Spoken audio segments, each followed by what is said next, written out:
So Connor, do you remember your first kiss? Uh, well, What? I, I don't know. It's kind of embarrassing. Oh, have you never been kissed before, Connor? I mean, I don't want to say it on mic. Okay. Well, here, let's stop the recording for a second. I want you to I know that you know that I like love Emma Watson. But Yeah, let's just set of that course. aside for a second. Just want to make sure that the first person who kisses you is someone who loves you. Hello, everybody, and welcome with a lovely little kiss to another episode of Cinema Forecast. I am Alfredo, and here with me, as always, is Connor. Hello. We are, of course, the movie podcast where we are randomly assigned a category by the legally distinct movie roulette. Attached to said category, we got 4 movies. We go in depth to each one of those movies each week, is what I meant to say, but whatever. Each week, in depth, one of those movies in the context of the category. This month's category, Connor, starting 2026. Yeah, we're doing coming of age. Coming of age. We did Stand By Me, Boys in the Hood, Yep. and this is our 3rd installment. Yeah, and I'm happy to say I had reservations about rewatching this movie, but I was pleasantly surprised. I thought it was actually pretty good. Yeah, say it. What? The perks of being a wallflower. Yeah, perks of being a wallflower. It's yeah. in the name of the episode. But yeah, I've never seen this one before. Yeah. Never read the book either, but the book was very popular, I Yeah. remember, when I was in school. I read the book. I have some emotional stuff to talk about with this episode that watching this again kind of brought up for me. Like, no trauma from my life, but trauma from people around me, and how this movie or movie book story has a lot to say, and I think it does it well. Yeah, I think that this is going to end up being maybe one of the most relatable ones, just timing wise and everything. But yeah, I'd never seen this one before. Okay, so you read the book. Yep. How old were you when you read the book? I believe I was 13. 13. Okay, came out in 1999. I'm seeing here. And then what about you remember the first time you saw the movie? I saw it online at some point. I just remember because the book was very hazy to me by the time I even saw it come online. But I was very curious about the adaptation because I remember the book being really good. And then when I watched it, it just didn't really capture the same emotional weight or wisdom that I thought the book had in it. And I think a big part of that is that, throughout the movie, we keep getting Charlie's diary entries, and the whole book is his diary entries. And I think really being able to get inside his head more does a lot for the book. But like I said, I was surprised how weighty and emotional and well done the movie was. Yeah, I think that the actors are doing really there's a lot of really good acting in this film. Yeah, I had a good time. I have to say I feel like it I definitely cried a fair amount. It definitely resonated a lot with it feels like it's this is cuz it comes out in 1999, right? The film comes out in 2012, and it just feels like it inhabits this space between those times almost in a way where I'm and the music, the selection of the music. I love the classics of Stand By Me. Love like I said, a big fan of hip hop, especially West Coast rap from the early 90s. But this is I'm in a fucking punk band. We play not even a punk band, but a weird post rock post punk sort of band. So hearing fucking God, why is it escaping me immediately? Sonic Youth on a fucking Sonic Youth, fucking Pavement, Galaxy 500, all these bands that are bands that I like now. That bands that I wish, some of the things that I did discover when I was in high school that I just dipped into the surface, but I'm damn, these kids are listening to cooler music than I was when I was in high school. Yeah, no, I remember the book because of all the mixtape giving to each other, and that's kind of a big door into Charlie kind of expanding his, horizons or whatever. Talking about music a lot. So, and the Smiths were a big part of it. So I started listening to the Smiths while I was reading this, and yeah. Yeah, dude. Very, very, very cool shit. I definitely was having the expectation that it was gonna be maybe kind of not corny, but maybe really overly like rot in the like super sad, depressing sort of department. Yeah. And it does kind of take like a nosedive at one point, like towards the end. But I didn't feel like it wasn't earned. Like I feel like we'll talk about it as we go through it. But themes. Yeah. I can go first this time. Sure. Go for it. So from last week, I sort of switched friendship to community as a broader sort of thing. Yeah. And I think this works in the context of this film because we're talking about friendship and like a sense of belonging. That's really the crucial story to Charlie getting better and improving, right? But also his familial support is like very important. Yeah. Like I mean, his dad, you know, his dad and mom aren't the like most present characters, but they're just there for him, right? Like at the end of the movie, I think that's important. Not only that, but Candace and Chris like coming to visit him, playing cards with him. And them generally, even though she won't let him sit with him at like lunch, seeming to like care about their brother and want to be there for him. I also want to shout out that like Charlie is Connor, like because we got the eldest brother, middle sister, and then we got the little baby Connor at the bottom. I mean, Connor's different than Charlie, but you know what I mean, like yeah. And I think there's a part of us that can all relate to Charlie to some extent, whether or not you were. No, I play football. No, I'm just joking. But sure. even the popular kids, I think, have feelings like this, you know. Yeah, absolutely. No, I think he's cleverly done. I also feel like he's not like one of those guys who you're going all the time like, oh man, why are you doing that? Like, no wonder. Like, you know, sometimes there's just characters where you're like, oh, this is like make you really like anxious. Yeah. And he only has his moments, but like it's not like all the time. His like one-liners. You're like, oh, why would you say that or do that? Or oh, come on, man. Mostly like surrounding fucking like Sam, right? Yeah. Sorry, surrounding Sam. Surrounding ... fucking ... Sam sounds weird, but he's often just like too honest in general. Yeah. But still, I think compelling. It's a compelling flaw. Funny for like it's fiction. Done in a way to funny do it. for fiction. That is another that's another on pillar the right shirt. There. Yeah. Funny for fiction. Bow to the bit. Yeah. Finger the finery. That's an old one. I don't think that made it to the end of the year episode. The other one is that the fun is the enemy of the nitpick. Yes, of course. We also, part of community is tolerance. Like we have like Patrick and Brad's like relationship, Patrick being gay, Brad being gay and not really being able to come to terms with it because his dad is a piece of shit, like that kind of stuff. And honestly, on top of all of that, the community of like the Catholic Church that is like an undercurrent of this film, like them going to mass and like Brad also being there, him seeing his dad there. But I think trauma was probably like the thing. I don't think that's any of our themes. No, that is one of my themes. Oh, nice. I was getting to it. Yeah. Then we have maturity and growth. Well, I'll just skip to trauma since you brought it up. Apologies. No, that's okay.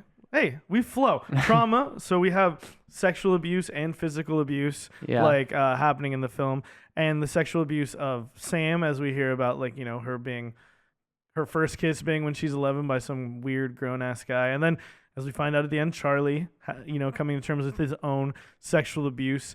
And then we have like the very physical abuse of like Brad by his father, and not just that, but also I guess the like emotional abuse of Candace and her boyfriend. Of course, Candace and Ponytail Derek.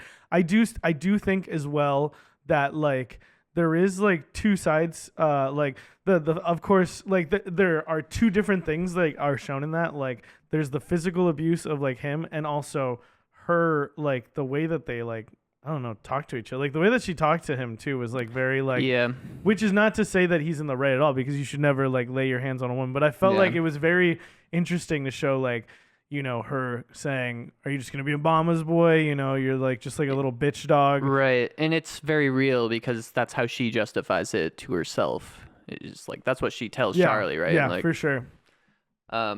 Yeah, I think that trauma was the stuff that like really kind of gutted me. Yeah, on for this sure. Watch. It absolutely. And then again, another one of the themes here is maturity and growing up. And there's the exploration of sexuality that we saw like in last week's movie, but also talking about loss of innocence. I grouped into this as a very, it's kind of like a very key important moment in all of these movies. And what I thought was interesting about this movie is that it is talking about what if your innocence is lost before, like, so much earlier, which Yeah. like Boys in the Hood also sort of Yeah. like touched on. Yeah. But Sam at 11 and Charlie as a very, very young boy Yeah. being like stripped of their innocence by this adult, Yeah. sexually assaulting them. The other one that we've talked about as well is nostalgia. And I thought that the end felt very like, it was this kind of interesting thing of like him thinking about the nostalgia of the moment he was living in, right? Yeah. But he's in like the present. And I thought that was interesting because obviously it's being written by someone who's not in high school anymore, right? So Right. that maybe that's why we have the touch of that. But there is this like, there are these moments of, for me, watching it, feeling very nostalgic. Yeah. Well, Could- like I said in the book, it's him. It's like his last journal entry that he's reflecting on at the time. So it also has that like meta layer that this is him trying to kind of puzzle all this stuff out. That makes sense. And then fatalism has been something I've been talking about that I thought came up a lot Yeah. last week. But for this one, I thought that there's just a really good line that encapsulates it, which is, "We accept the love we think we deserve." The most famous line from the book, I think. Yeah, I mean, I didn't know about that. Yeah. but makes Powerful sense. line for sure. Yeah, for sure. I thought it would be, "We are infinite." Yeah. I'm sure many people have both those lines tattooed on them. I was gonna say, how many millennials show up? How many of y'all have a "Perks of Being a Wallflower" tattoo? Share with us hashtag "Perks of Being Tattooed." I don't know. Yeah, I will say that "we accept the love we think we deserve" line has always stuck with me. Like I think about that when I think about these relationships to this day because I think there's so much weight and truth to it. Yeah, absolutely. Yeah. Oh, my turn? Yeah, go for it. Number one, nostalgia. Kind of touched on this already. But yeah, I think it's just inherent, right? That's why it's one of the themes. It's just looking at it through the lens of these kids in this one like irreplaceable time in your life, Yeah, because I think as much as we want to present the stories as like this is happening to these children in the moment, except for maybe Stand By Me, like it really is written as this thing of like, you remember this time, remember how hard it was, but like what's interesting then is that a lot of people who are reading them are then like 13-year-olds, right? Yeah. Who are just about to go on that through that time. So I think for us, it's just inherent that it's going to feel like that, right? Because that's in our past. If we were having this podcast as like 12-year-olds, what would the opposite of nostalgia be? Just like reality, man. Number two, loss of innocence. You touched on that as well.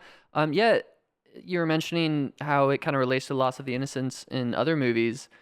And it strikes me that it's really about trying to reclaim your innocence in a lot of ways. Like these people that kind of feel like they're on the sideline of society and are mad at the world, kind of opening up and accepting life and themselves more. Number three, macabre curiosities. We got some drugs in here. We got doing some reckless things in vehicles. You're putting drugs under macabre curiosities? I guess it's not macabre. Yeah. It's fun to say that it's a macabre curiosity, but I mean, I feel like it kind of crumbles a little bit under deeper analysis. Well, I guess the thing I would say is macabre about it he's is just obsessed with death. Like right. that's one of the things Gambling that's not really with life is what I was gonna say. Kind of fits into with drugs, right? I feel like there is a certain level of recklessness when you're trying drugs for the first time. You're like, well, fuck it.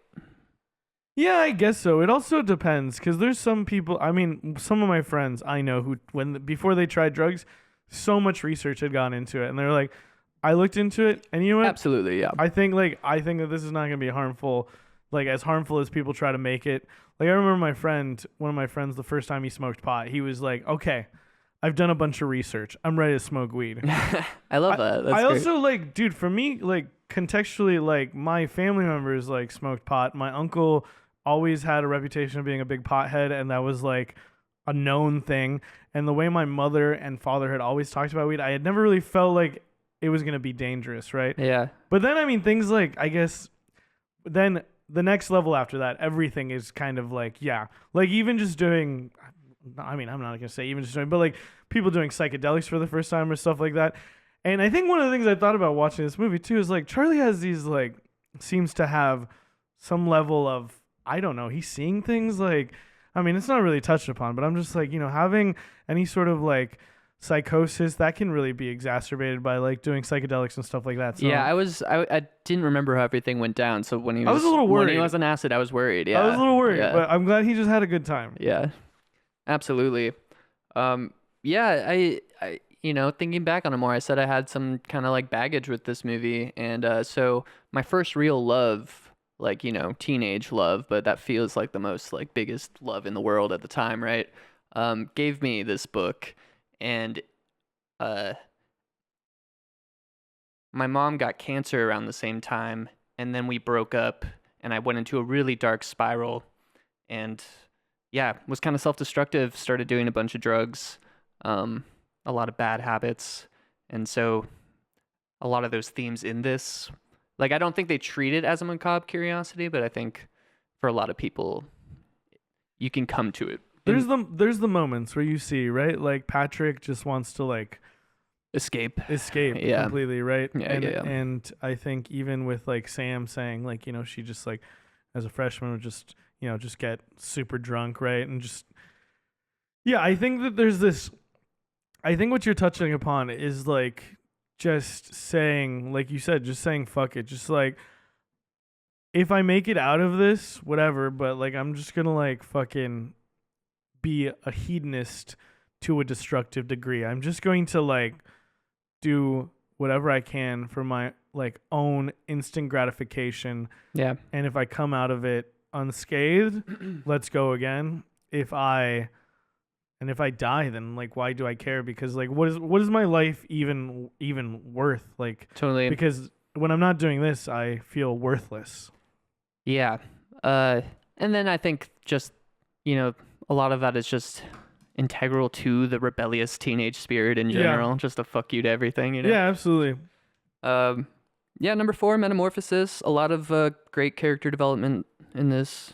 Number 5, Peer Pressure. I feel like Charlie's kind of on board. Like, he isn't pressured into too much. I guess the Rocky Horror stuff a little bit. Like, there's definitely... But at the end, he's excited. He's happy. kind of pressuring himself. It's almost like he wants to peer pressure himself into this peer group. Yeah, I feel, and he does just kind of seem like down to try things. He doesn't really seem resistant. There's never that shot where someone's offering him something and he's like, oh no, he's like, yeah, fuck it, let's go. Well, they kind of drug him unknowingly for the first time with this edibles. with the brownies, yeah. But then he just has like a good time. It's not like this, like, oh my God, everyone I'm loves dying. him. That's when he opens up. Yeah, he's really funny, you know, which I found to be very relatable. Not the passing out at 6 a.m. in front of your parents' house. Yeah. That's not good. And then a struggle of morality. I think that's all over this. Yeah, Charlie is an extremely empathetic person. And I think it comes across in this, but like I remember especially in the book, just the way he sees and looks at everyone, it just has this just a glowing purity to it. And it's almost like it's just like this dread of like why are people like this to each other? Yeah. Yeah, I think it's there's something very pure about him throughout. So this is directed and written by Steven Chbosky, who's the guy who wrote the novel. Which is insane. I had forgotten that until the credits came on the screen. Yeah, pretty cool. He did, I guess, the movie Wonder, also a film adaptation of Dear Evan Hansen. And I think more recently he did this movie called Nonas. But I thought that was pretty cool that it was the guy who actually wrote the book. Yeah, have we seen that yet? I don't think so, right? Someone who wrote the book and then turned it into a movie themselves? Well, Tolkien, what we didn't touch upon is that Peter Jackson did pay some witches to help him channel the spirit of Tolkien as he directed those films. That does connect a lot of dots. It does, doesn't it? Yeah. It is on the soundtrack. I wanted to look this up. Composer, we got Michael Brook, and then for cinematographer, Andrew Dunn. Yeah. Let's get into it. Let's get into it. Let's talk about the perks of being a listener of Cinema Forecast. That's right. We start with the typewriter clicking, and we got some nice indie acoustic guitar coming in, and then we're seeing the driving, the tunnel, kind of like the railroad tracks and Stand By Me. I feel like the tunnel and the road and the highway of life and all that seems to be kind of this reoccurring, like we had it in Boys in the Hood as well. Less so, but yeah, it feels like a pretty common kind of, whether it's by choice or like these authors are like intentionally choosing this thing like that, it comes up again and again. Yeah, for sure. I think it's interesting the thing like how he's like how he says the thing about the weird kid who spent time in the hospital, because there's this like foreboding sense of like what is, I don't want to say what's wrong with Charlie, because Yeah. that is not a nice thing to say. But what is wrong with Charlie? Yeah, what's going on with this like, kid? what's his deal? No, I Yeah. mean he obviously seems to have had some sort of mental, like something is going on with his mental health, or with, I mean, obviously with his mental health. You know, you see that he takes prescription, like some sort of like prescription drug and stuff like that. But just the way, I like the way that's done. I like the slow sort of burn of like slowly finding out, never really knowing exactly what he's going through, because more importantly, it becomes like where it's stemming from. Yeah. And it is about like the suicide of his best friend and also his aunt's death, but also her sexual abuse of him as a child. Yeah. But yeah, it was just like, just the way it's sprinkled throughout, like, is, I think, cool. Like it's like this string that you're like pulling at from the beginning. Yeah, yeah, it's it's a bit of the unreliable narrator, but the narrator is like extremely earnest. Yeah. But yeah, it's cool, and I love that the whole time it's dear friend. Like he's writing this basically to the perspective that this will be read by the audience, which I think is a very interesting way to write a like narrator perspective. Yeah.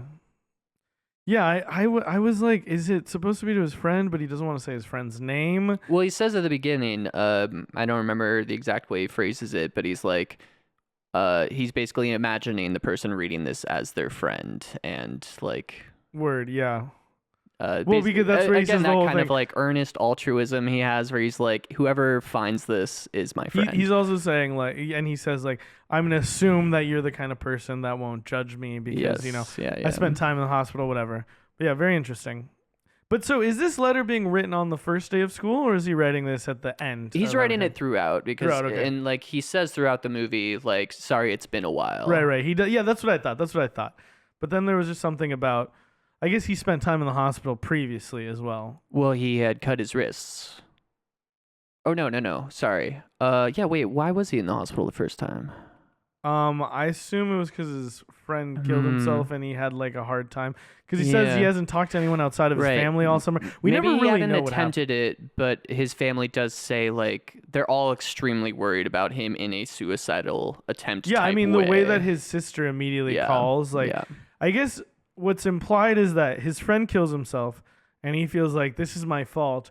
Just like how my aunt dying was my fault. I let her die. Right. I shouldn't be here. And maybe he's just telling them all this so they like know, and then he has to be, you know, committed or whatever. But yeah, it's also like interesting choice to never really fully address it in the movie. It's just like it's like that sort of like unspoken thing we all know, like that, yeah, he was having a bad time. He also like seeing things is another thing that comes up. Never fully explained them. Yeah. I mean, I know like a bunch of antidepressant medication can do stuff like that too. Well, I wonder what, I think one of the things that he says with his brother Chris later on is like, there's something about like picturing things. And so what I was thinking is like he's having intrusive thoughts. And intrusive thoughts can even include like suicidal ideation can be a part of that. But like intrusive thoughts of like picturing like his aunt dying, or like picturing like death or something like that. So I figured maybe it was just like such oppressive, intrusive thoughts to the point of like hospitalization. Right. Yeah. That's what it felt like to me. But also it might be in the book, and I don't remember. That's also just like probably one of my biggest like things that I have like a lot of trouble with. So immediately I was like, oh, you can't like keep yourself from picturing all of these horrible things and saying all of these, thinking all these horrible things. Right. And I love that like it's like contrasted with the purity of his character, right? Like, yeah. I mean, that adds to the tragedy of it, right? This like beautiful soul that is just like suffering so much for things outside of his control. Yeah, the tragedy, but ultimately like how beautiful it is that he makes it out like on the other side, like through like his community and everything. Totally. So he's trying to. It's the first day of high school. In order to survive this, he's going to try and visualize the last day of his senior year, which is 1,385 days from now. I love the visual of it. I like that they do that kind of thing because, like you said, it's also part of his kind of like, I don't know, I wouldn't call it mania exactly, but like, some of his mental health issues of imagining things, and here he is like in the movie showing you him imagining this like exciting moment. Visualizing, yeah. Yeah. And we see on the first day they're making the freshmen leap like frogs. Yeah, and we got Julia Garner. That blew my mind. She shows up just for a second here. I don't know if she's in the rest of the movie much. Susan. Because he's talking about how like Susan and Brad Hayes, like wouldn't hang out with him. Yeah, no, he's talking about how, he says, he goes through the people who he was hoping would let them sit with him. So he's like, maybe his sister and her boyfriend, but they're with maybe they'll let him sit down with Earth Club, but she says no, seniors only. And of course we have Derek. Ponytail Derek being played by cousin Greg from Succession. Yeah, I was really stoked to see him there. And then yeah, you're right. It was for Susan. It was Julia Garner who we saw in friggin' Weapons. Yeah, because I don't know her for much, so I was surprised. I guess she was in Ozark as well. Right. And then yeah, Brad Hayes is a football player who played with his older brother. His older brother's gone to Penn State, and he's like, well, maybe he'll sit with me, but no, he's a senior. Right. We're in wood shop. I love this kind of rivalry going on between Patrick and the wood shop teacher. Very funny. Yeah, he's making fun of Mr. Callahan with the goatee. And yeah, he does like drop like the G word when he's talking about Vietnam and stuff. Very crazy. Yeah, and but the fake goatee is very funny. Yeah, and he calls him patty cakes. Yeah. Oh, yeah. And this is where he calls him nothing. Yeah. Right. Yeah. And I forgot just how prevalent that is through the rest of the movie. And I think that's a really good setup and a really good thing to play on his character throughout the movie. Yeah, it's pretty wild how much, because it doesn't really seem like that clever. And then it just keeps going. And you're like, oh, God, that fucking sucks. Because he's like, call me Patrick or call me nothing, which is like a fair enough thing to say, right? And it's a very dad shop teacher type joke in response. Like, yeah. Okay, nothing. Yeah. And then everybody starts calling him nothing. And Sucks. I would feel like initially you'd be like, whatever, dude, it's not that funny. It's not that clever. And then just hearing it over and over and over and over again. Yeah. Sucks. Yeah, it sucks. And then we meet Mr. Anderson.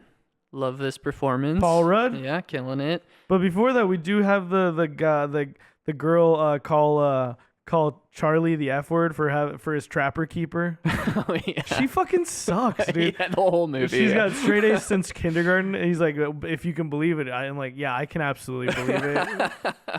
Yeah. I love the girl next to him the whole movie, just like giving him shit the whole time. Just being so like unbearably mean. Yeah. And then I love Mr. Anderson also takes a kid's hat off as well. I mean, classic teacher stuff. Yeah. Don't worry, just come on. Let's respect the environment here. Let's not wear a hat, okay? And Mr. Anderson.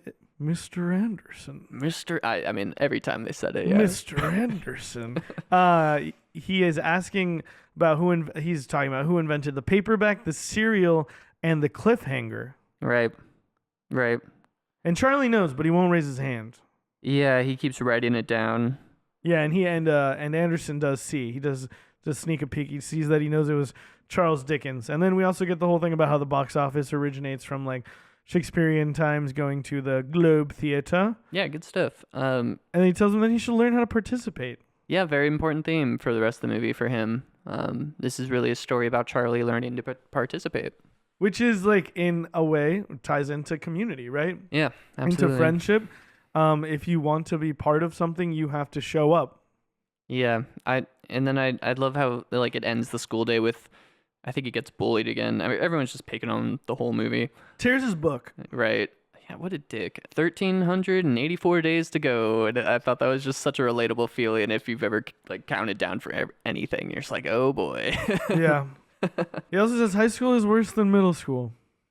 Yeah, which I disagree with. I disagree with. I thought middle school was worse for sure. But it's also depends on who you were. It's because I made a friend group like he does in this movie, but like they weren't all seniors, like that. Yeah. That seemed rough for him, but seems like he's gonna be okay from now on. Yeah, I just went through a huge transformative period, which stemmed from what I was talking about at the beginning of the episode, through like 8th and 9th grade. So by the time I got to high school, I had a pretty like whatever attitude about people, and I was kind of left alone because of that. I think I never really got bullied in high school. Yeah, I always I feel like it's important to note that where I went to school, we didn't have like it's changed now. They've changed it, but it used to be 7, 8, and 9 is junior high, and then 10th, 11th, and 12th is high school. So when I think about high school, I think about being in 10th grade on. Yeah, same. And I was like 15 in 10th grade. I think 2005, 2006 is when yeah. So I started high school 14. Well, I started 10th grade at 14. I think. Does that make sense? I was 14 in 8th grade, so that's pretty young, but yeah. But When did I you was a turn- year older, so I was. Oh yeah, you the took rest of my class your was, like, birthday's 13. in the summer. Yeah. Yeah, cuz I graduated. Yeah, I started Well, high what school year in did you graduate? 2005. Okay, there you go. I know this because in February 10th of 2006, I smoked marijuana for the first time, and we're now in 2026. Just track your time via marijuana. So no, but for real, this year is my 20-year weed anniversary. 20 years of smoking weed. Wow, Not all the time, but it's beautiful.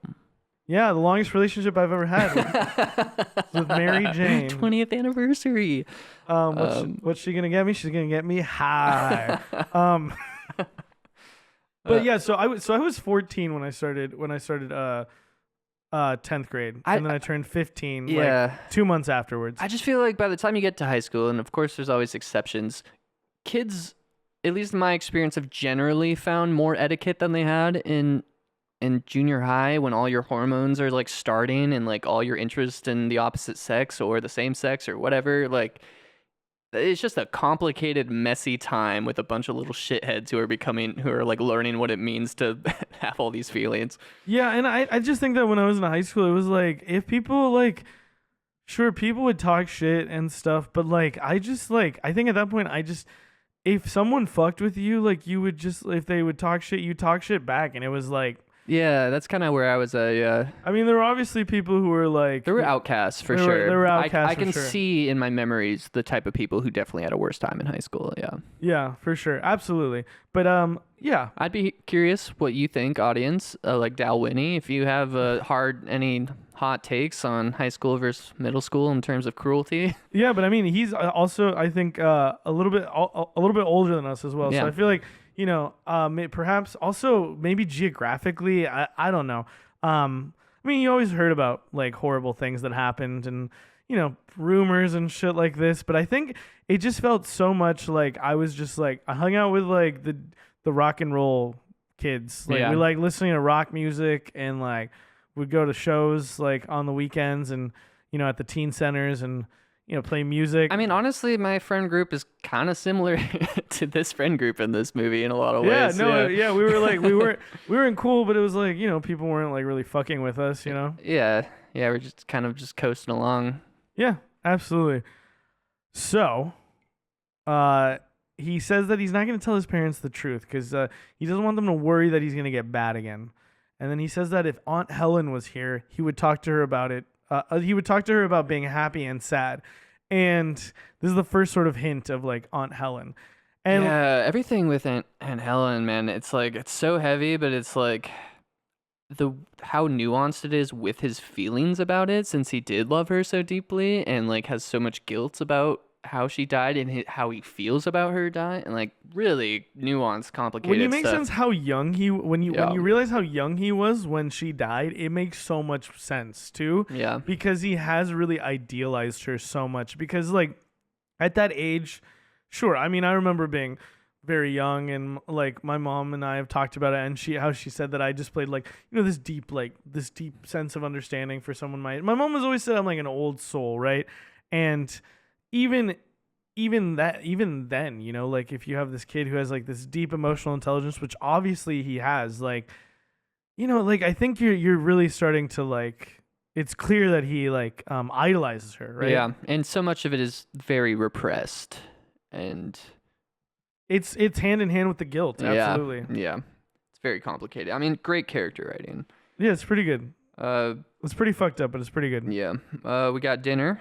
Yep. With Candace.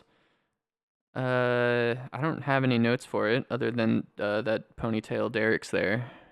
Yeah, we also hear the dad say the thing about like, see, I told you, just smile and be yourself. That's how you make friends in the real world. Candace like echoes, and then he says the thing, "You're cruising for a bruising," which comes up later. And then Derek does say the thing about you find yourself as a freshman. But then we have the scene afterwards where the mom is telling dad to be nicer to Derek, and he's like, "Sorry, the kid's a pussy. I can't stand him," which is insane. For real. Yeah, and then we hear Derek giving Candace the mixtape, and as he's yes, leaving, yes. and then Candace gives it to Charlie, and I love this because it feels very like high school. Where it's Yeah. like, it's like yeah, he makes me a mixtape every week. Do you want this? Like someone just randomly gives you some like like CD or like something because they're like, I don't want this. Yeah, I mean, you want to talk about nostalgia? Like it was CDs for our generation, but man, I used to make CDs all the time for friends, for girlfriends, for myself. You know, I had a big thing of it, but just the idea of recording like little personal notes at the beginning of each one is it's so pretty funny. I love it. It's classic shit, classic fucking bullshit. But this And I is was where also sorry, just like I think it's really amazing the mixtape CD era of like how tiny of a slice that is of human history that almost nobody's going to be able to relate to ever again, but it's like such a meaningful, deep thing for that like 20 years or whatever. yeah, I think it's longer than 20 years. 30 years. Yeah. 80s I mean, to mid 215s or whatever. I think that there's also like mid 215s. You were still burning CDs in the 2010s? I don't know. No, probably not. Well, yeah, I had my Mitsubishi with the CD player Okay, there you in go. 2012 still, in 2013, so probably around then, yeah. That tracks. I think that it lives on somewhat in the playlist, you know? Yeah. Yeah, never quite the same though. Meh, whatever. I don't really care. You know, my little shitty handwriting and marker naming the CD. Yeah, no, I mean I liked it. I also remember doing it with like demos for like like when you get to like fucking put your shit on like a CD and you write Right. down like, native nomads. Hell yeah. Yeah, a lot of that too. But this is what I was trying to get at earlier is that this is where he discovers Alone by the Smiths, and Right. that's what I was trying to get at. I love like just someone like just like this random like, or they have like this burnt CD and they're like, here, you want it, man? Like you like, oh, I've never heard this band. And they're like, oh, dude, you haven't heard this? Like I remember like I had never heard Black Flag, and like this guy like gave me like this Black Flag CD he had, and like just there you suddenly find. Or like I remember Manic Hispanic, fucking Adolescent, a lot of like punk shit. I remember listening to, like the Germs for the first time on like a burnt CD, and just being like, and now this is like one of your favorite songs ever, or like this is now your favorite band, right? And like I just love that he falls in love with the song so much that he puts it on a fucking mixtape twice later on for fucking Patrick. It's really funny. Yeah, no, a lot of like the whole music, we already talked about it a bit, but the whole music aspect of this movie made me extremely nostalgic for this era of my life. We have a little montage of the smart girl and her lackeys pulling Charlie into the classroom menacingly. Charlie taking his prescription pills. They're watching football while the dad seems to be like building something. And then I realized he was building his clock for shop. And then we see him alone reading in the cafeteria again. And then arrives the pivotal scene of the beginning of the movie, where he's at the football game. Yeah, we get Patrick. I think some girls walk by and say something kind of. They call him nothing. Nothing, yeah, and he calls them something. He says, "Suck it, virginity pledges." Virginity pledges. And then Charlie chooses to walk up to be closer to him. Yeah, he already like felt bad for him for shop class, and so I think that vulnerability kind of gives him confidence to try to make a friendship with him. I think it's not just that, but it's also that he sees like what he says about the way that he like makes fun of Mr. Callahan. He's like, he didn't mean to be. He's not trying to be mean. He just wants to like make everybody feel more comfortable. Yeah. Is something that he says. Yeah, he connects with him for sure. Yeah. Yeah, and then we get Sam walking up. Yeah, and I love he invites him to come and sit next to him. He's like, "Are you waiting for your friends or something?" He's like, "Oh no, no." And yeah, and then he's right in between Patrick and Sam.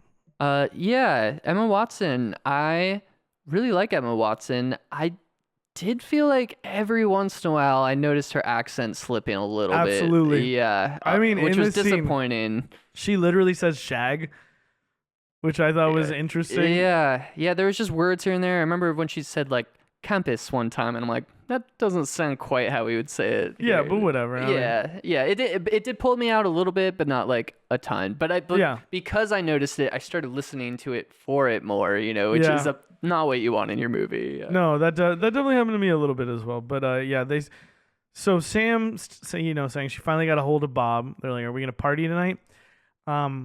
And she's like, "Nah, he's trying to shag that waitress from the Olive Garden." And Patrick says he's never gonna toss that salad, which I thought was some of the stuff is a little silly, a little corny, but I also don't mind it, especially when you think about the fact that they're like teenagers saying these things. Yeah, that's kind of probably my biggest mark on the movie, but it also fits. Is just like, yeah, the dialogue often feels kind of cringy and like a little corny, a little cheesy, not super funny, but that's what being in high school is about. It also felt very like, yeah, this this actually sounds like shit that kids would say in this era. Yeah, and then they're at their diner. Well, I do also love that they find out his name, Charlie Kelmekis. So then he says, "Oh, you're dating Ponytail. Your sister's dating Ponytail Derek." Right. And then for the rest of the movie, we have the Ponytail Derek. Yeah.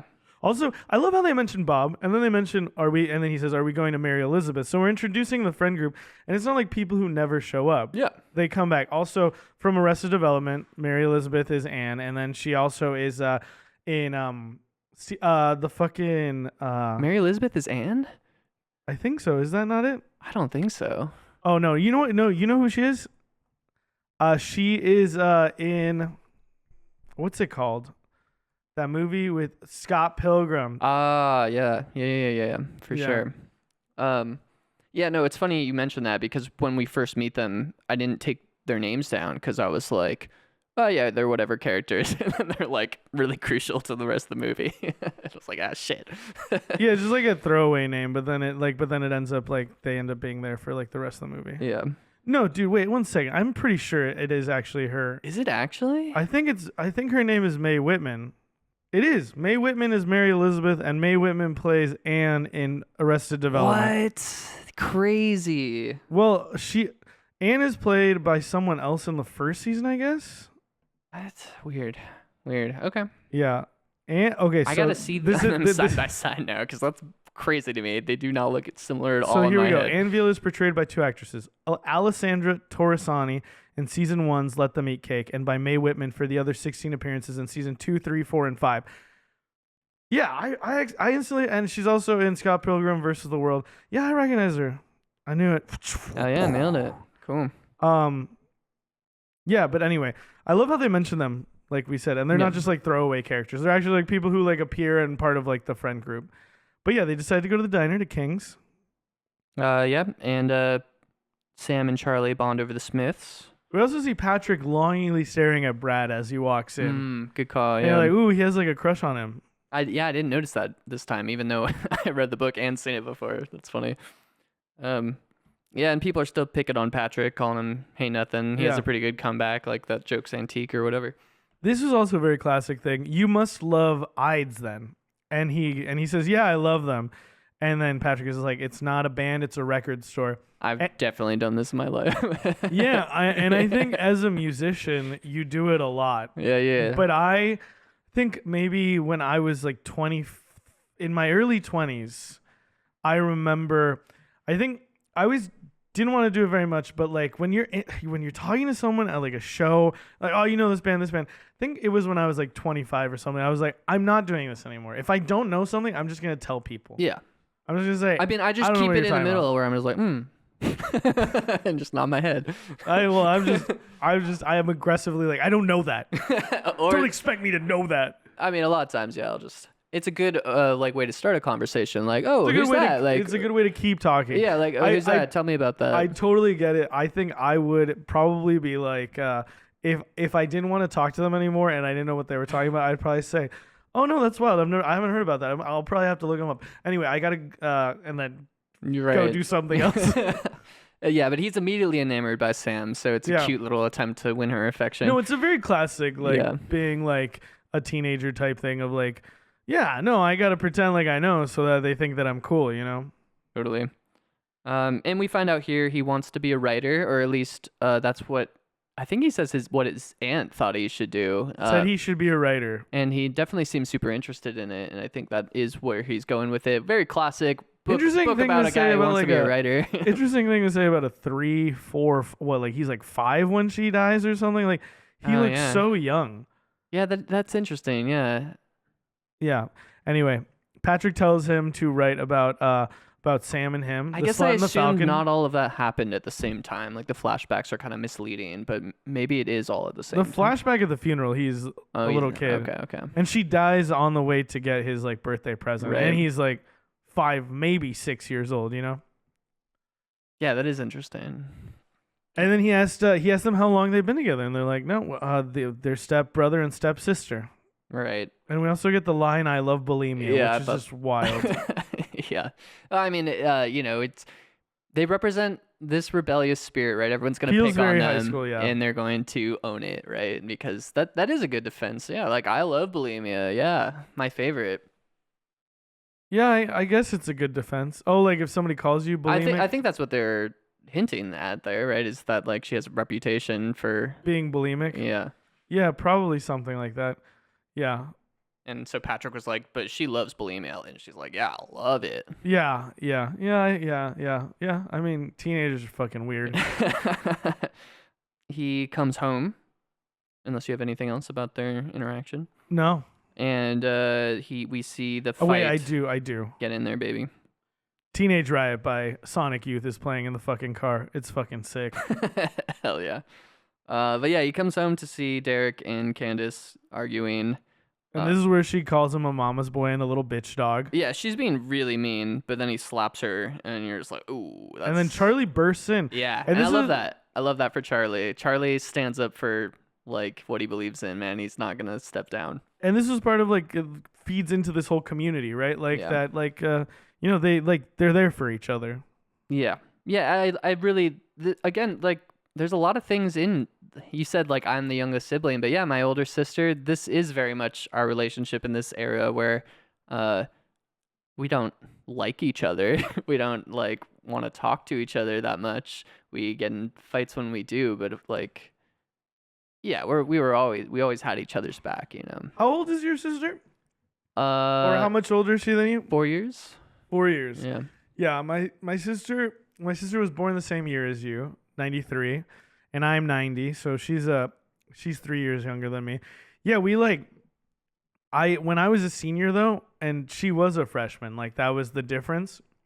That's when we started hanging out a lot again. Like Yeah, we had you always guys been were really tight close. right when I met you. Yeah, we were hanging no, out all the time. Yeah, we hung out a lot. Yeah, my sister and I didn't really get super close until after we were both like living out of the house.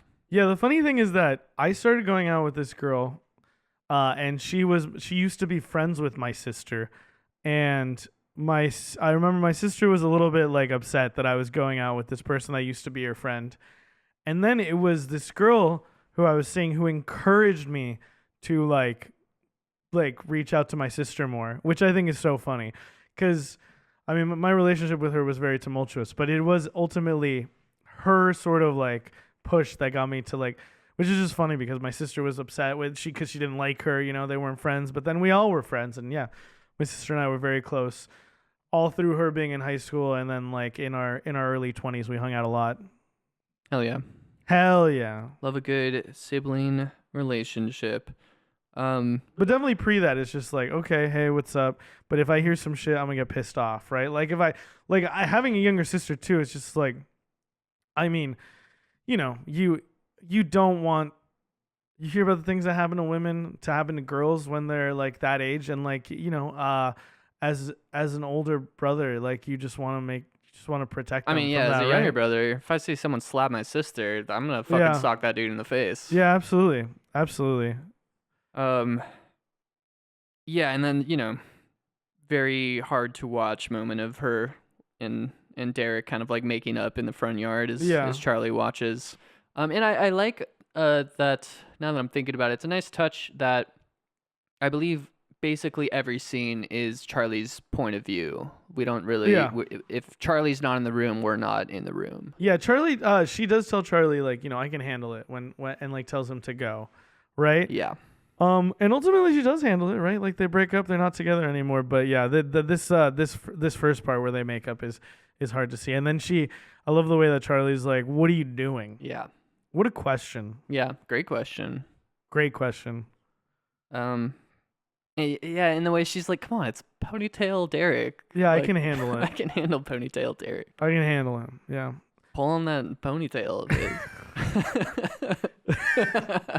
Oh, it's Takes so him out funny. real quick. And they're like in Earthquake. There's also the scene where they're gonna go like sit together at lunch, like wait, at the beginning, where she tells him not to grab plastic silverware. That reminds me of God, my ex-girlfriend from high school. This person I was talking about, also very, very environmentally conscious. That's funny. My ex-wife, super environmentally conscious, and I'm just like, it's not like I am not. It's just that I just like sometimes wouldn't think about things right. Like now I try. Now I'm a much more conscious person because of those things, but I just like very much related to like, no, what are you doing? And it's like, oh right, you're so right. I mean, we live in Seattle, so like, but also he was gonna grab plastic like utensils. I would never do that. I think they're shitty and I hate using them. For real. But I was just gonna say, living in Seattle, I feel like you could be very liberal and still very like outlived by many people in your relationships. Yeah, for sure. But then we're at homecoming. We see Derek and Candace dancing together. Oh yeah, I did notice, or I did note down that there's an aunt flashback when he's confronting his sister. Oh yeah, because he's standing at the door and he has he's waiting for her to come in, and he has a flashback of her being like welcomed home. Right. Yeah. Yeah. And like you said, I think it's a really nice like thread that is slowly. Well, he also says unraveling. the thing about like she says he's never hit her before and that she can handle this, and then he says just like Aunt Helen's boyfriends, and you're like, fuck, okay. Yeah. Right. That's right. Yeah. And then we're at homecoming. Yeah. Derek, Candace what a dancing. fun scene. Yeah, I think it's really funny that the song that comes on is Come On Eileen, and Sam and Patrick freak out and they're like, oh my God, they're playing good music. They're playing good music. A song I love, a very fun song, Yeah. but not a song that would make me jump out of my seat and go, God damn it, they're playing good music in here. You know? But a very real teenage reaction. Yeah. Very true. And you can tell very well. They say they're gonna do the living room routine, which is funny. Yeah. And you can tell Charlie's so into Sam. Yeah. All of I the love shots this of moment. him looking at her. Well, this moment of him finding the courage to dance, like The what way a he bobs sweet, into the dance floor, that was pretty What good. a relatable, sweet moment of character growth right here. I love it. Yeah, and I love the three of them dancing. It's Yeah, it's very great. cute. And then he's spinning Sam around. It's adorable. Yeah. And they're going to Bob's. Yeah. The after party. After party at Bob's. Um. He's not paranoid, he's sensitive. That's right. It's so funny because I feel like in the movie, at least, like, he never seems paranoid. I know he's like a stoner and like you see him selling weed later on, but like, I mean, he's not super paranoid. developed in the movie. I'm sure there's more of him in the book. But yeah, Charlie meets Mary Elizabeth and what's the other girl's name? Alice. And I think Brad's the one who gives him edibles. Yeah, he gives him the brownie. I do want to say that there's the whole thing about the waitress rejecting him, and then he asks Sam, "Will you marry me?" And then she says, "Only with Patrick's blessing." And Patrick says, "You're a hopeless stoner who attends the Culinary Institute, so no." And I was like, "That's really fucked up." Yeah, no, there's a couple times throughout this where I'm like, Patrick's witty kind of like light-hearted quote unquote lines. I'm like, that's deeply cutting. It's pretty bitchy. It's pretty bitchy, which is pretty appropriate for I knew kids like that when I was in high school, just like the really funny bitchy gay kid who could just say really hurtful things, you know? Yeah, and in the way that he takes it when he says that, Bob, I was just like, what an awesome, or is that Bob the one he just takes it on the chin like a champ. He's like, that's fair. Yeah. Yeah. Okay. Sure. Why not? He doesn't seem offended one bit, and I'm like, yeah, good. I hope he went on to become a fucking Michelin star chef, dude. Hell yeah. Um, But yeah, he gets the weed brownie. yeah. We cut to him like tripping out. He loves the carpet. He's roasting everybody. He's telling jokes. Yeah, he tells Mary Elizabeth she's gonna regret her haircut later. Yeah, that's the kind of cutting stuff where I'm like, hey, it's a little too honest. A little too I honest. love the thing about where they're like high school, where they ask him what he thinks about high school, and he goes, "It's bullshit." Yeah, It's I love pretty how good. everyone's just gathered around him because And they he's so think- amusing. Yeah, and they think it's so funny. And I can see that happening as well. Hey, this kid's never gotten stoned before. He's tripping Yeah. out. Yeah, it's pretty funny. I feel like it is also just telling about his personality because I mean, these things are always exaggerated as well, I think. Well, they can be, they aren't necessarily. Everyone's different.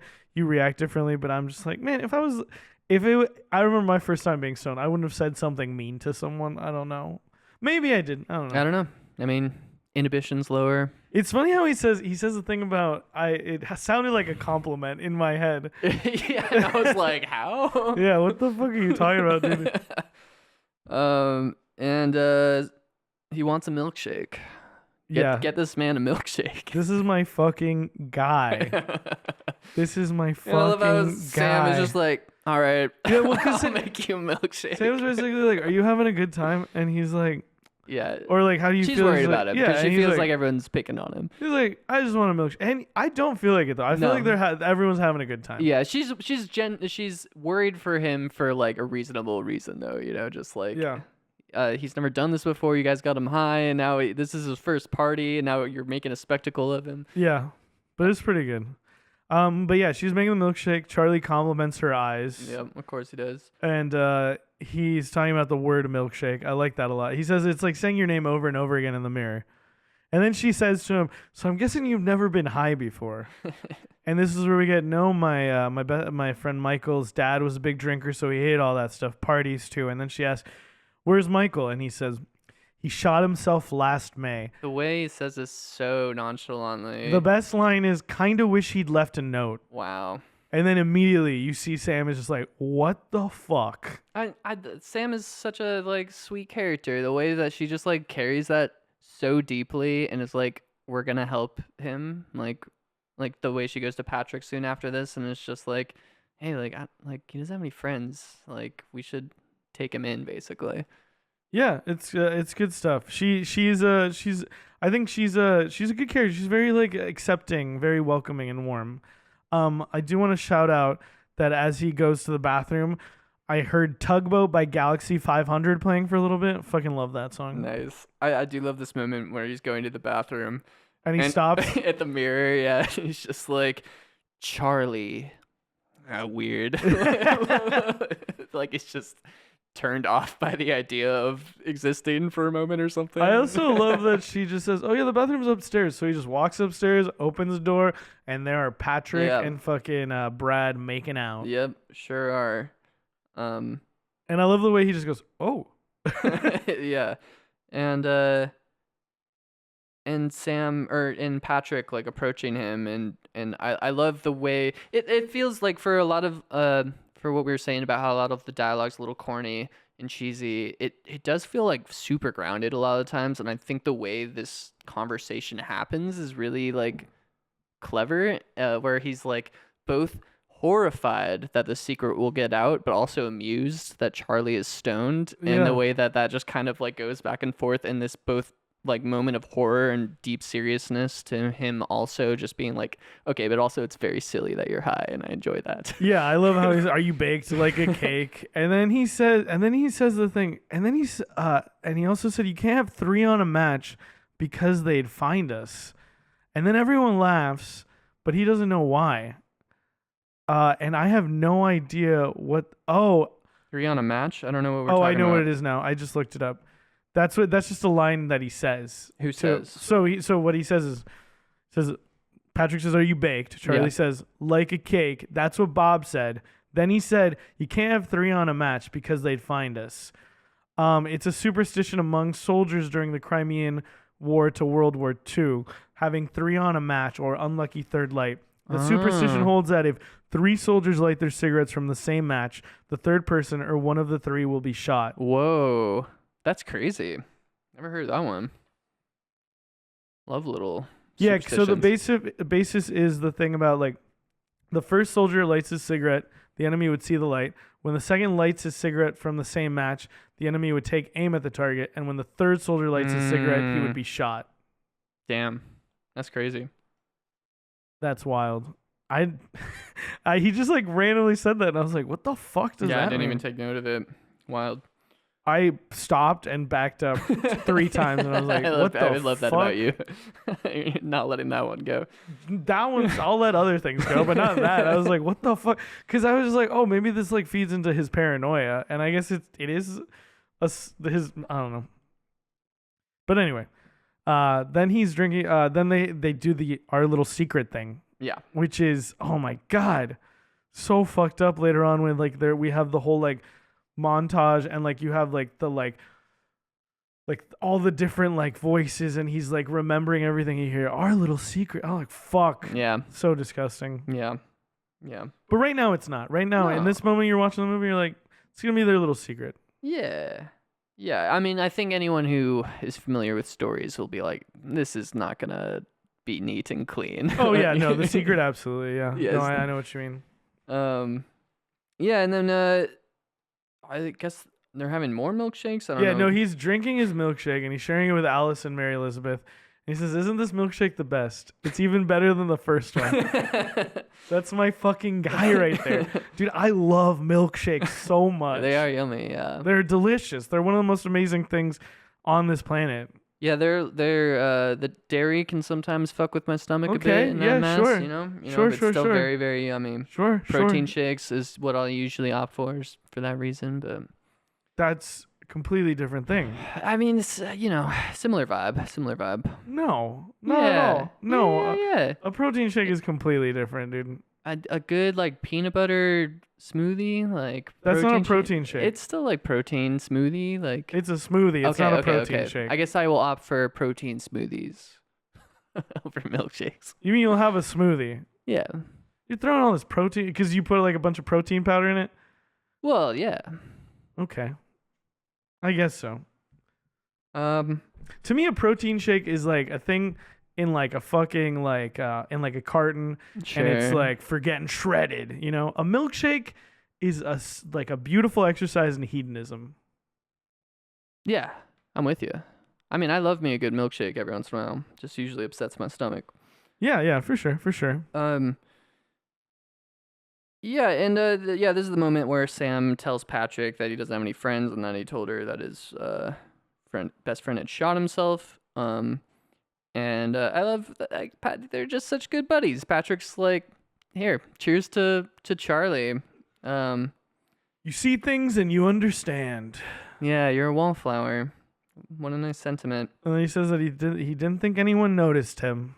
Which is really sad, but also like a little cheesy. Yeah, kind of stupid.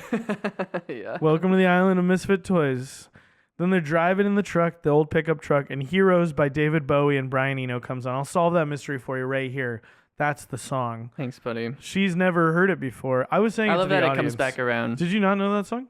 You don't know the name of the song? No, I didn't. No. Oh, really? Mm-mm. Oh.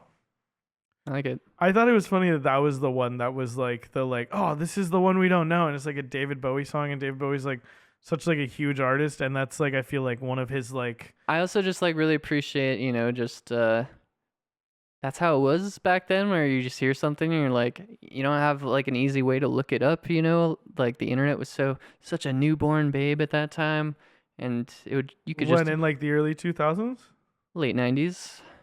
Yeah, sure. Yeah. But you don't remember that. I mean, I remember. You remember looking at like you hearing a song when you were 6 and being like, I'll never hear that again. Oh well, just being like trying to find a song. Yeah. At that young, really? Yeah, that's when I started getting into music, around kindergarten, for sure. Oh, I feel like when I was that young, I was just like listening to whatever was on like a CD that I could like listen to. My dad would have the radio on, and I'd be like, "What is that?" And he's like, "I don't know." I'm like, well, "How am I ever gonna know?" Yeah, because I mean, by the time I was in high school, I could look stuff up. Like you would just like I would just remember lyrics, or I would write them down. And sometimes it's still hard though, because it's like all I remember is the melody, and they do have apps for that now, but yeah, they do. Yeah. Anyway. Yeah, great scene. Sam gets out of the back of the truck and You know, poses up there, letting the wind run over there. Yeah, Over she's through flying, Jack. she's flying. Very relatable teenage thing. She's flying, I did Jack. stupid shit with cars. Yeah, you've told me about the shit that you used to do is insane. I won't get into that here, but yeah. Again, a lot of little relatable things throughout this for me. And he's just like, and Patrick's like, "How you feeling?" He's like, "I feel infinite."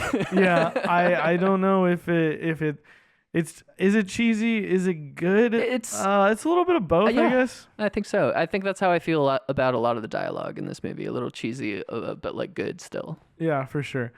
So we have the dear friend. Sorry, I haven't written in a while. He's trying not to be a total loser. He's listening to Sam's rock ballads. He's doing extra reading, writing essays. He found out Mr. Anderson is a writer. Yeah, he had a play in Think New York. he writes code for the Matrix. Probably. Mr. Anderson. Yeah, he did have a play in New York, and I love how he says. And I think that does he say impressive or cool or something like that? Yeah, something like that. Yeah. Pretty funny. Um. And he kind of introduces the whole group. He's Yeah, like, I think we're kind of jumping between a bunch of events. yeah, here. he's got Mary Elizabeth has a punk Rocky fanzine about Rocky Horror Picture Show. She's a punk and a Buddhist. And he says something about how she acts like his dad at the end of a long day of work because she's like grumpy and bossy. Yeah. I don't know. Alice loves vampires and wants to go to film school. She also steals jeans from the mall. And yeah, she's like kind of like their like goth friend. And then he also mentions that her family's rich, so he doesn't know why she steals the jeans. And I had a girlfriend that did exactly that. yeah, yeah, I think. Well, yeah, kleptomania. I feel like pretty like. It's not like common, but like I don't know. I feel like stealing stuff, teenage girls just stealing rebellious. clothes It's is just like rebellious. feels like it was such a common thing I saw when I was in high school. I would just hear about my friends stealing clothes and shit. Yeah. I think mostly because boys are. What are they stealing? I actually met an ex-girlfriend of. Well, I met her. Like we were gonna date for a couple years, and I met her right after she had gotten caught for shoplifting. Like literally, like 30 minutes later, which is so funny. Well, that's pretty funny. And then we were all there for Patrick last year, and then he slowly pieced together what happened with Patrick. Yeah. So Patrick and Brad started seeing each other on the weekends. Brad had to get drunk every time they fooled around, and he'd be like, "Oh man, I got so wasted, I don't remember a thing." And then the first time they had sex, I think, because he says "did it," quote unquote, Brad said he loved Patrick. And then Brad says, "My dad would kill me," and he's going to tell him he's going to go to hell because obviously his dad is homophobic and doesn't want Brad to be gay. Yeah. Patrick helps Brad get sober, and then he says something to him. I think Charlie says, "Do you still like feel bad about having to keep it secret?" And Patrick is like, "No, because now he doesn't have to be drunk to love me," or something like that. Yeah. All that's really heartbreaking. It is super heartbreaking. It is really heartbreaking how it all culminates as well Yeah. at the end of the movie. But then Charlie saying he gets it because he likes Sam. But he asked his sister about her, and this is where we get the background that when she was a freshman, the upperclassmen would get her drunk, and he says something about she had a reputation, but I don't care, and I was like, damn, Jesus Christ, that's fucked up. Yeah. A very high school thing. Yeah. We've already heard before that Patrick is referred to her as like a slut, right? And so just that added detail, like the upperclassmen getting her drunk, I was like, what the fuck? That's so fucked up. Also, just like the levity with some of the way that some of these things are said feels very true to the time, right? Yeah. And true to the mind of the high schooler grasping these things. The time as in like being in like high school hearing these things and just kind of like parroting them without really thinking about how horrible they are. Right. But he's making her a mixtape. He's gonna tell her how he feels. So cute. And I love the way the first side ends in the middle of a song and he's like, fuck. Yeah, and then we got the Rocky Horror Show. Yeah, for sure. I do want to point out, I like that it is just like embracing like the early 90s setting without making much ado about it. Like putting 1991, right? Like, we don't need any of that. We're just dropped in there and people don't have cell phones, but we don't really think about any of that. Yeah, it's a good point. I think there's something to that with coming of age stories where there's almost Timeless. timeless feel to it all. Totally. Rocky Horror Picture Show. Yeah. I love how you see Brad's there. Yep. Charlie's there in the front.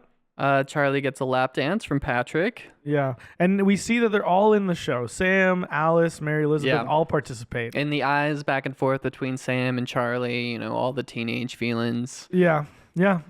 And then I think we're at an after party. We see this awesome picture of Sam. Yeah. Oh, it's a cool fade cut from her in the performance. Yeah, to a the picture of her. Yeah. And we hear Alice say, "This picture is gorgeous, Craig." And then fucking Craig. Yeah, fucking Craig. Craig is and he's asking about the SATs. Alice says that she got an 1150 and she's hoping to go to NYU. And then we hear Mary Elizabeth say 1490 Harvard face. And Alice growls lightly under her breath. I was like, damn, that was fucked up. It's fucked up, yeah. Yeah, and Sam had bad results, and she really wants to go to Penn State. Yeah. And so Charlie offers to help her study. Yeah. And he gives her the mixtape. And he says it's all about the night in the tunnel. Very sweet. He's got Nick Drake on there. He's got the Shags, and she tells him, "You have great taste. You have way better taste than I did when I was a freshman." She says that she used to just listen to Top 40, but then she heard Pearly Dewdrops Drop. Do you know that song? No. Should we stop and listen to it real quick? No. Wait, who is it by?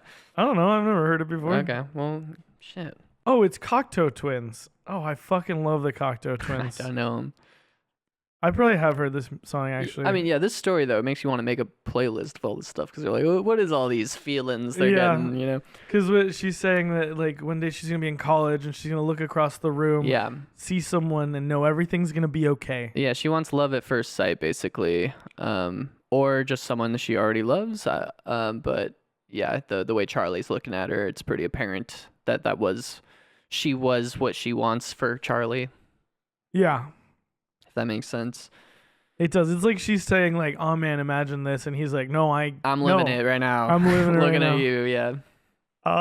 We do have now. Charlie pictures himself dancing with Sam, but it's really Craig. Yeah. There's some clever moments of this that throughout happens the a couple film. times, yeah.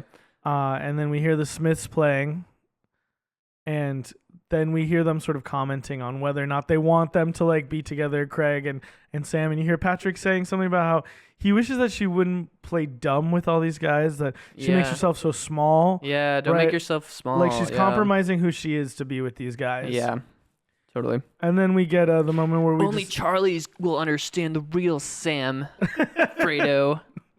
Yeah, it's some of that kind of writing where I'm like, it's good, but it's also a little cheesy, because I feel like that is the implication there, Yeah, I do like just saying that. Look, I like that note of we don't really see how she is with them, so just having someone else's perspective of why is she making herself why is she lessening herself for these guys? But it does that's feel a good point too. Is that I think some of the stuff that might be more subtle in the book has to be said out loud more blatantly. Yeah, for sure. Yeah.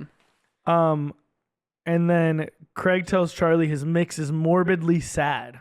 Yeah, I related to this a lot because I always listen to bummer music, and usually I won't put it on at a party, but I've definitely been playing music while I'm driving or something on a way to a party or whatever, and we're like, can we turn on something that's not a bummer? And then he tosses the tape to him, a dick. And then you can just see Charlie's face, no, this is for Sam. And he just put something funky on. Don't you write poetry, Craig? Poetry writes me. What a douche. I wrote under that I wrote fuck you. It's something I would say to be funny. Right. And but maybe he said it for real. Maybe he is, dude. Maybe he is. Maybe we just don't get Craig. We just don't get Craig. It's too deep. It is a sick picture though. Yeah, he's not bad. He's not bad. Charlie's finished his on the road essay already, and Anderson is like, "Wow, here's the next book," and then he asks him why nice people date the wrong people. Yeah, and choose the wrong people to date. Yeah, and we get the first time this line: "We accept the love we think we deserve." Good shit. Good shit. Then he's at King's. He's wearing his Steelers shirt, ready to study SATs. and we have a cool transition, like time passing from the beginning of the school year to Christmas time. Oh yeah, it's a night because they're at the diner and then suddenly it's like Christmas at the diner and then it's like the tree transitions us into the house basically or something like yeah, that. they pull the like banner down and put up like the Christmas banner. Yeah. Nice transition. And I like Charlie asked his dad for $30 for Secret Santa. This is some quick witty dialogue here. Classic. Like, $20. What do you need $30 for? what do you need $10 for? Yeah. Yeah. Yeah. $20. Yeah. What do you need $10 for? Very classic. Then he gives him a 50. What a Love nice that. guy. Love that. Good dad stuff. And then I thought that they were giving each other their Secret Santa gifts in their lockers. Yeah, I was confused by that too. But then later on, they do the actual Secret Santa. Is that thing. just who you are Secret Santa for? They're Probably, dropping off? yeah. They're giving them. They're being assigned their Secret Santa. That makes sense. I was confused by that too. Yeah, because I was like, oh, he has a picture of Sam in his locker. It makes sense too because I was also like, how are they getting into each other's lockers? But I think they are opening the lockers on each shot, so they must just all know each other's combinations. Yeah, I don't know. I thought it was cute. I was like, oh, that's such a cool idea. Like, Yeah. you're in high school. You're like, oh, this is. Yeah, how would you do that? I don't know. You'd have to know. Everyone would have to I know their believe locker they would know each combinations. other's Yeah, combinations. yeah. I'll go get my book from my locker. I have the whatever. I'll grab it for you, buddy. Yeah. Yeah. A friggin' locker, dude. Never used mine. I had a locker in high school. Were you Never the opened guy it. with like a huge backpack on your back? Carrying textbooks, yeah. Well, I just brought like what books I had for the day or whatever. But What books you had for that? You had different classes, different days in high school. yeah, we switched that structure. I think that happened sometime in junior high for me, where Monday, Wednesday, Friday, or Monday and Wednesday were half your classes, but like twice as long, and Tuesday and Thursday were the other half, and then Friday was all your classes. Wild. Yeah, it was wild. Sometimes Yeah. that was awesome because it would just be my like, I loved every class I have, or not love, but like this is a chill day, and then it would be like, oh, this is my like science math day. Fuck.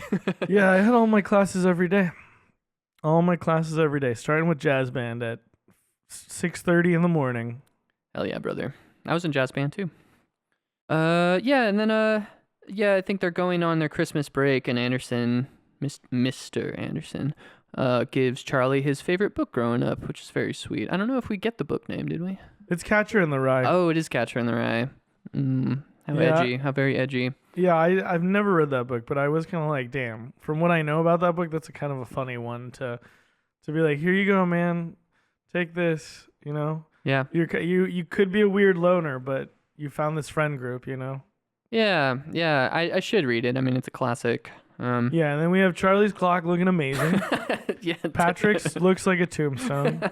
And I love how he's like, if you fail me now, you get me next semester. He gets a C-. And he's so stoked. So funny. And I love how he's like, I am below average. And then Sam That's got good a stuff, good 12-10 on her SAT. It's moments like that surpass the like cheesy teenage dialogue to actually being really funny, good, witty teenage dialogue, Yeah.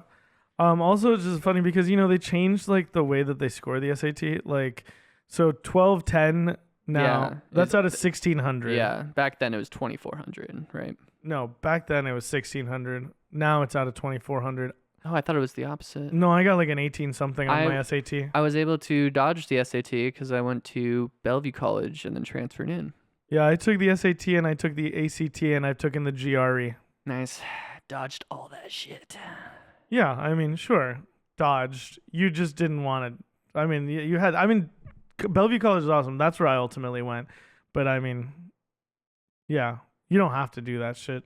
But I was just a very academically usually tracked to get person. into UW, you have to, but because I transferred in from Bellevue College, it didn't matter. Yeah, for sure. But if you want to go to a college like a university like that straight out of high school, Yeah. which feels super important Yeah, you to have to, I was in all these AP classes and and all these like honors classes and everyone's just talking about also you do this your junior year. You don't do this your senior year, but they always do this shit in like movies? this. Yeah, in movies. That's right. Yeah, because you start applying at the beginning of senior year with your scores and stuff. I think I was applying even before senior year Oh, wow. to college. Yeah. Yeah, I didn't really want to go to college until I was in college. Hell yeah. I was like, I have to go to college. I was just going to play music, man. Yeah, I know. That's funny because now now you're Yes, how funny. Yeah, you typically do the application process in 11th grade. Wow. Yep. Why I do we even remember. go for senior year? Well, because your grades are contingent, like so you Oh, can you get can't. Yeah, like that's right. you can get your things pulled and shit. That's right. But anyway, she's super happy. She's super happy. No more SATs, no more Back-to-back applications. SATs, important. Yeah, And Boys in the Hood as well. he got a 710. Yeah, 1210, 710. Hey, man. Was that a out of 1200 maybe? Like maybe they no, I it don't was think so. it was set in the same year, 91. Yeah, that's right. Isn't that wild? That is wild. Yeah, we thought we were doing different eras, but apparently in just different sides of the the street. Yeah, for sure. I mean, this also feels very much like, despite that like sort of timelessness, there is a part of it that feels very like, I mean, because it was filmed in 2012, right? Yeah, absolutely. I graduated in 2008, so it feels very close to I like, graduated 2012. so it feels very close to like what it would have been like. My sister was a grade ahead of you, even though she was a year younger than you. Well, not a year, sorry, a couple months younger than you. Isn't that wild? Yeah, well, yeah, my parents were just like, you can either be the youngest kid in the class or the oldest. It's actually, I think they've done studies that have shown that it's better to like start school when you're like a little bit older.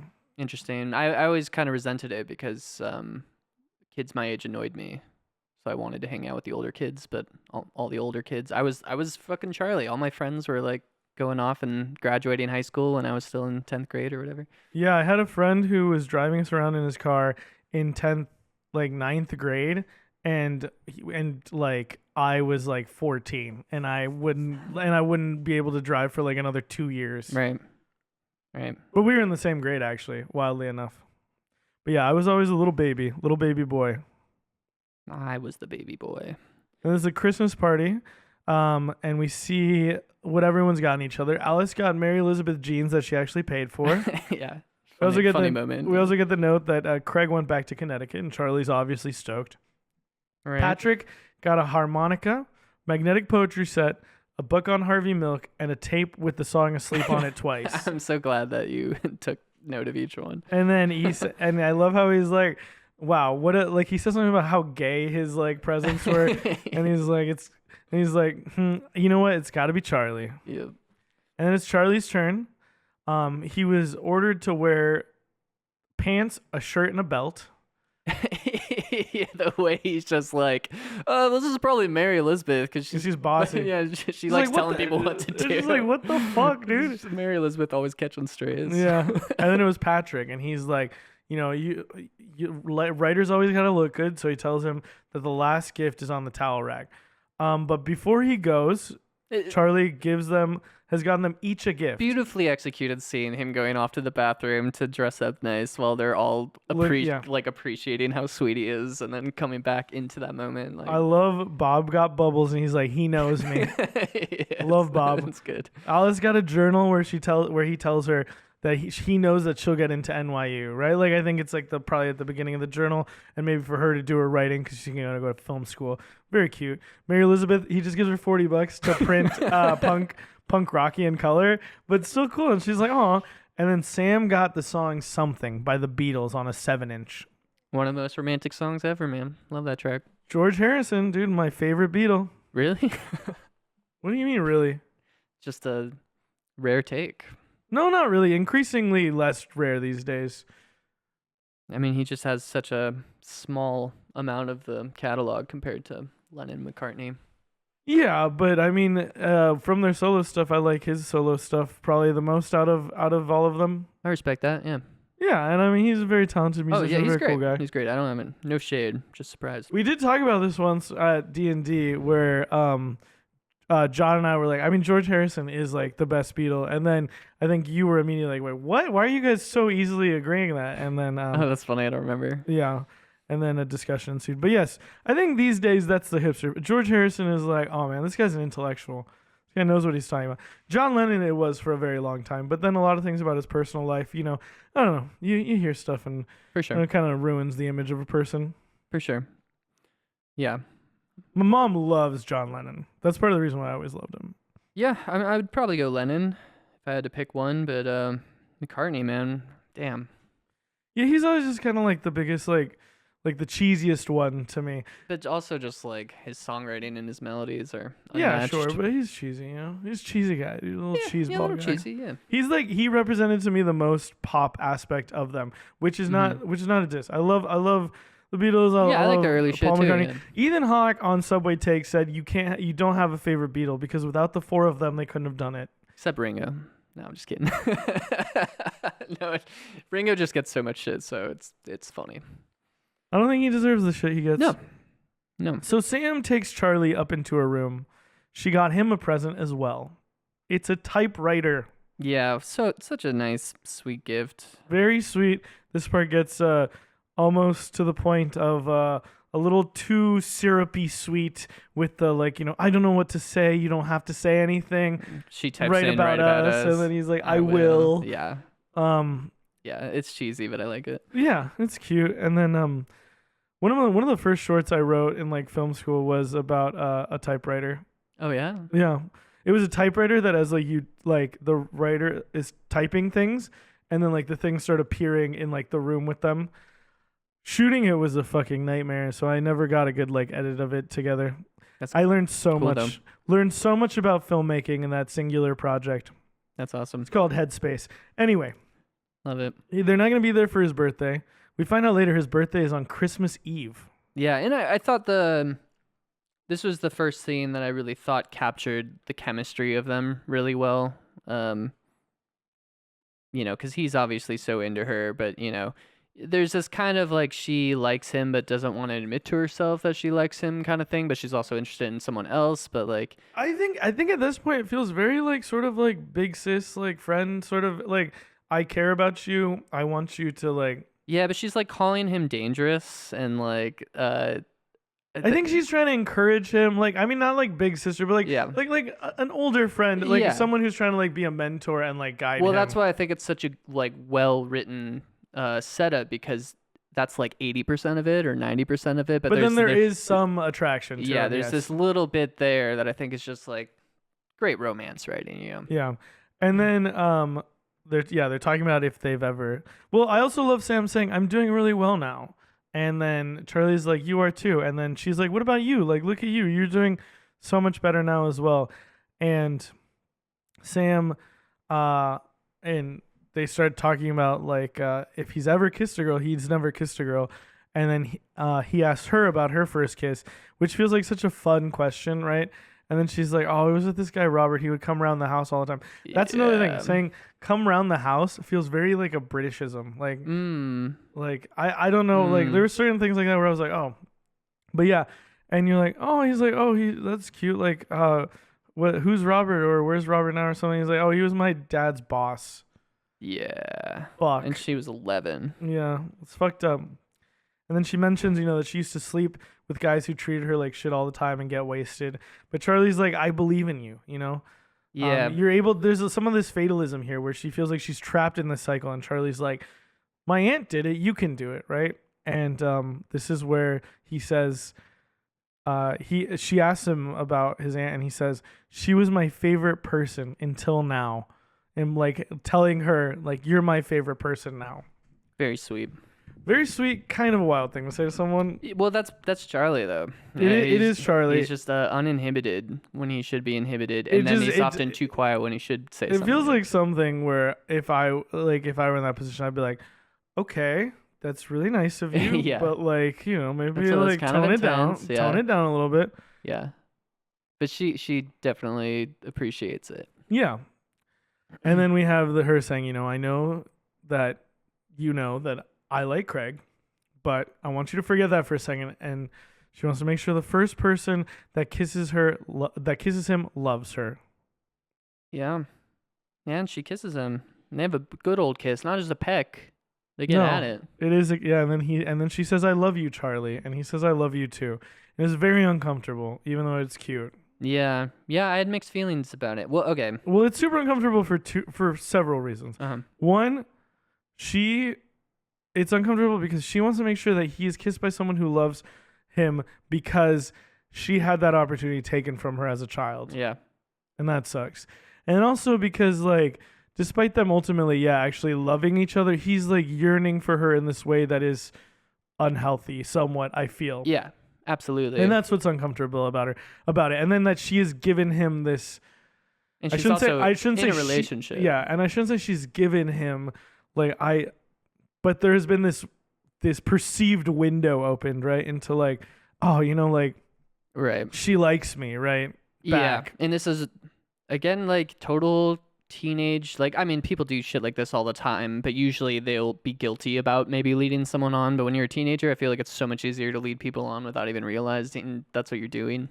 Yeah, or also like you can see as once you go through these things, you can see like, oh, I'm doing this again, or like, oh, I know how this goes. I don't need to like go down this road, or you just find a way to be more direct with people and be like, hey, like, I like you, but yeah, it felt very high school.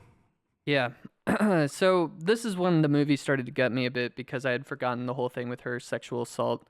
And as I mentioned, it was my girlfriend at the time who gave me this book, and she had had sexual assault in her past. And I realized watching this movie again how much I see of her in Sam. Like she was very promiscuous, very like low confidence, struggled in relationships. Um, and then she passed away a couple years ago from drug abuse. And yeah, like that connection with Sam for the rest of the movie just like really hurt. Like the trauma of that and this feeling of like, oh man, if I could have just like done something different, maybe it doesn't turn out like that for her, like Yeah.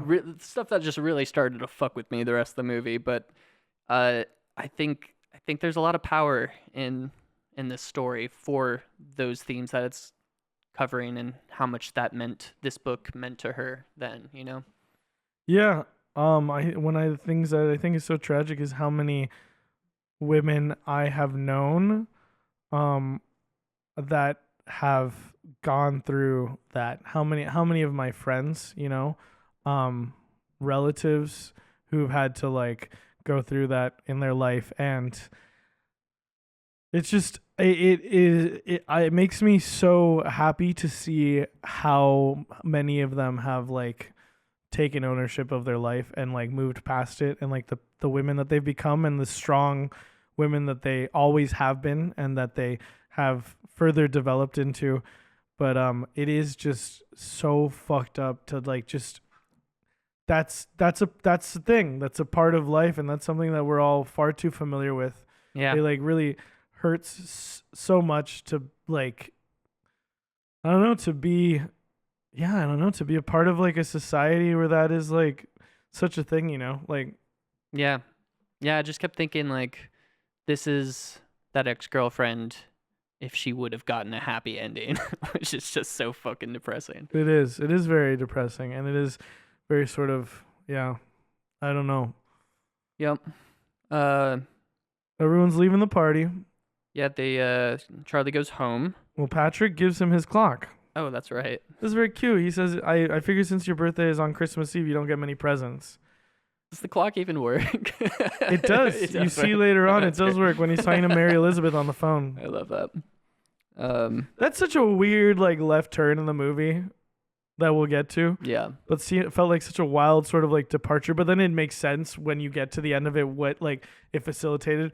But anyway, the big bro arrives for Christmas. Yeah, it's Charlie's birthday. Yeah, Christmas Eve, Charlie's birthday. Big bro Chris is there. And you see Charlie reminiscing about his aunt telling him that the Luminaria is a landing strip for Santa Claus.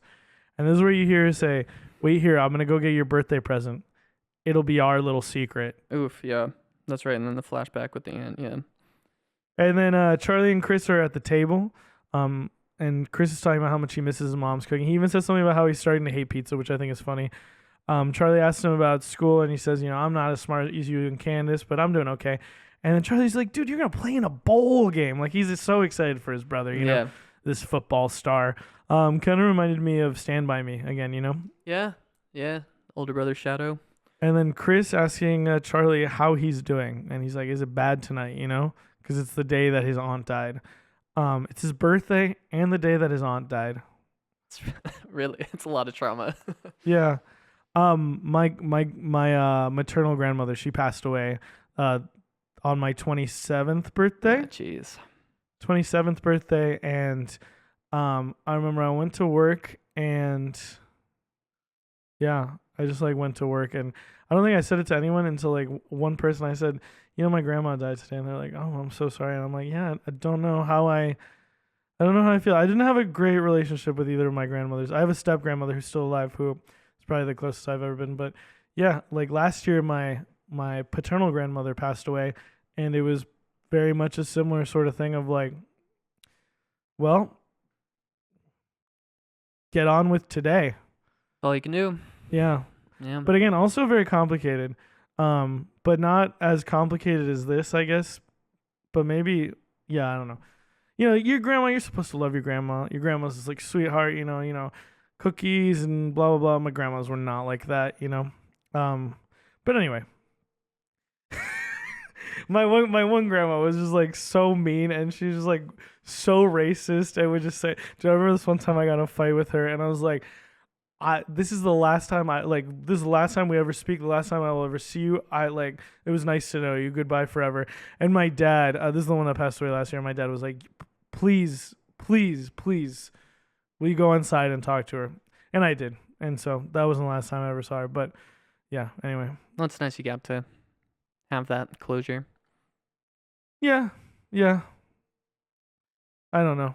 Yeah, I know what you mean though, but I think like that's why Charlie's story is so good here, right? Is the guilt around losing someone who did something so shitty bad. to Yeah. you. Yeah, so bad to him. This is like one of the worst things you can do, honestly. Yeah, pretty much. If we had to rank them. Yeah, should we? Okay, so S tier is definitely sexual assault of a child. I mean, murder probably of a child. I would put that lower because, like, at least the child doesn't have to live with being murdered afterwards. Worst things that can be worst things that can be done to you is what I'm saying. The worst thing you could do to someone. Right. Yeah. I don't know. Yeah. Yeah, I don't know. It's icky.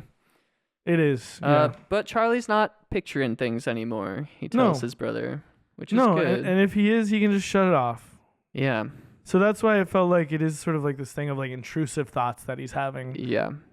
Yeah. And also when he's talking to his sister, it very much sounds like he's like, like stuck in a cycle of like, I did this, this is my fault, Well, yeah. Well, the fact that she not only died on his birthday, but died going to get his present.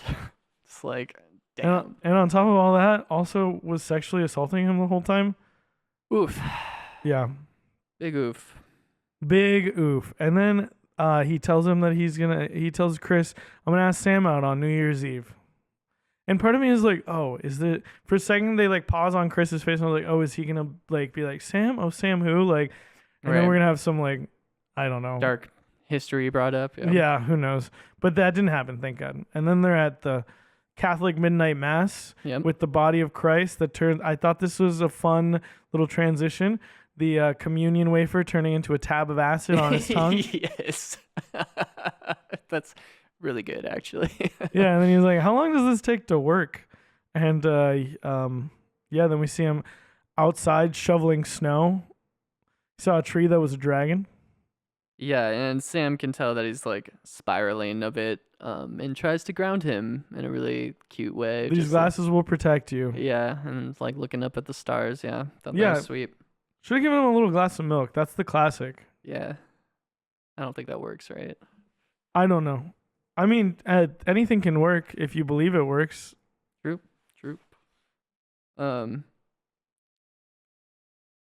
Let's see. He walks in and he sits on the couch and he takes his glasses off. Oh, yeah. He's just like tripping balls. He sees Sam and Craig making out. Then there's the big countdown. He sees the flashback again of his aunt saying, it's going to be our little secret. And I'm like, what the fuck is up with that? And then you see Mary Elizabeth crying on like the right side of the frame after they've counted down like the new year. And I'm like, what's going on with that? Because she also took acid, it seemed like, right? And you're like, oh my God, she's having a bad time.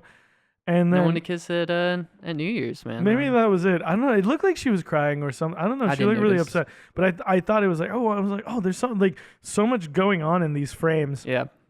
And then Charlie goes out to make a snow angel, and this is where we see in a flashback his aunt getting hit by a truck. Yeah.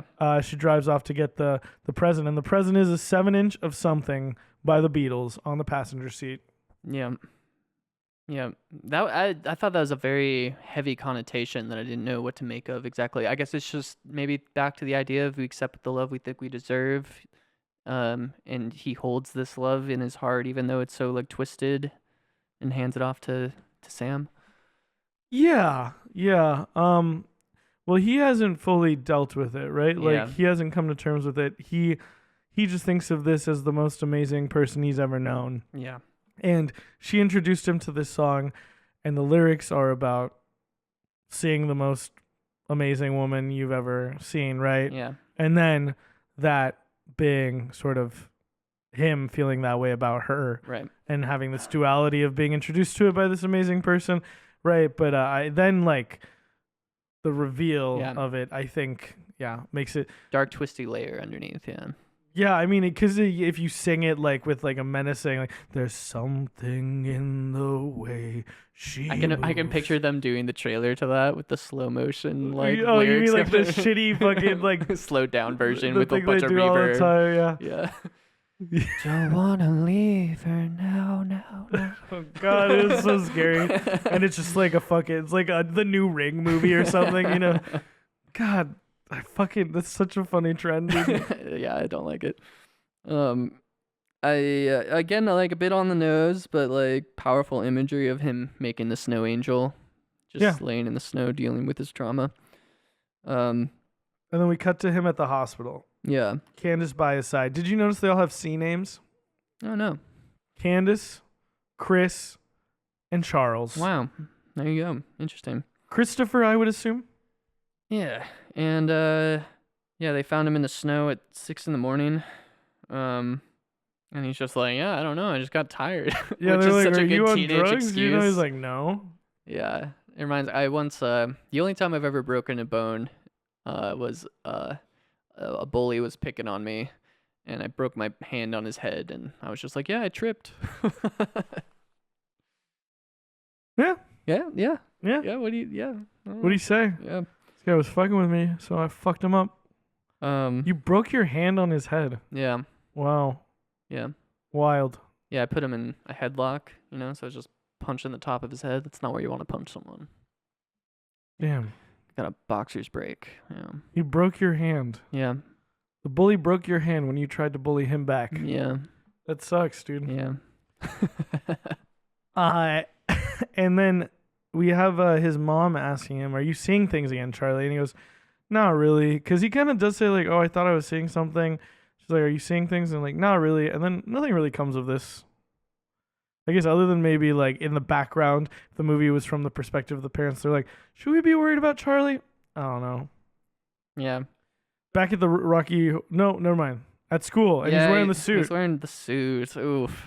Rough call, man. Yeah, nice suit. Someone says mockingly, Just of course. all day. The all way he day. goes, "It was a Christmas present," and I think it's kind of heartbreaking because then he asks Anderson if he had fun on his break, and he goes, "More fun than you're gonna have today, Sinatra." Yeah, yeah. Even Anderson is laying Giving into him him a little bit, yeah. And the guy's literally wearing a suit at the same time. Yeah, And then the mean girl says, "Nice look, jag off." yeah, man. This is bringing me back to all my trauma, high school trauma. So around the same time I was going through the breakup when I had cancer, or not I had cancer. My mom had cancer. I had a bit of a mental breakdown. And I just like cut off most of my hair with just like scissors, and I came to school the next day.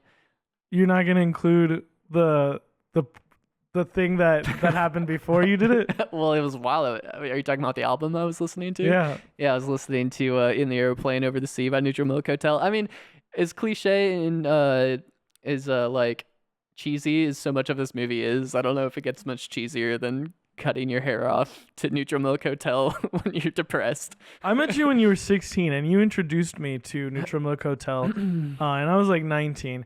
And I remember you telling me that story, and it's so funny how much, like, because at 16, how many years are you removed from when that happened? Like 2 years, yeah. Yeah. Yeah. So you're telling me this story, and I'm just like, wow, this kid's fucking deep, dude. And then like now we talk about it, it's like kind of funny, you know? Oh, Like, it's very funny to me.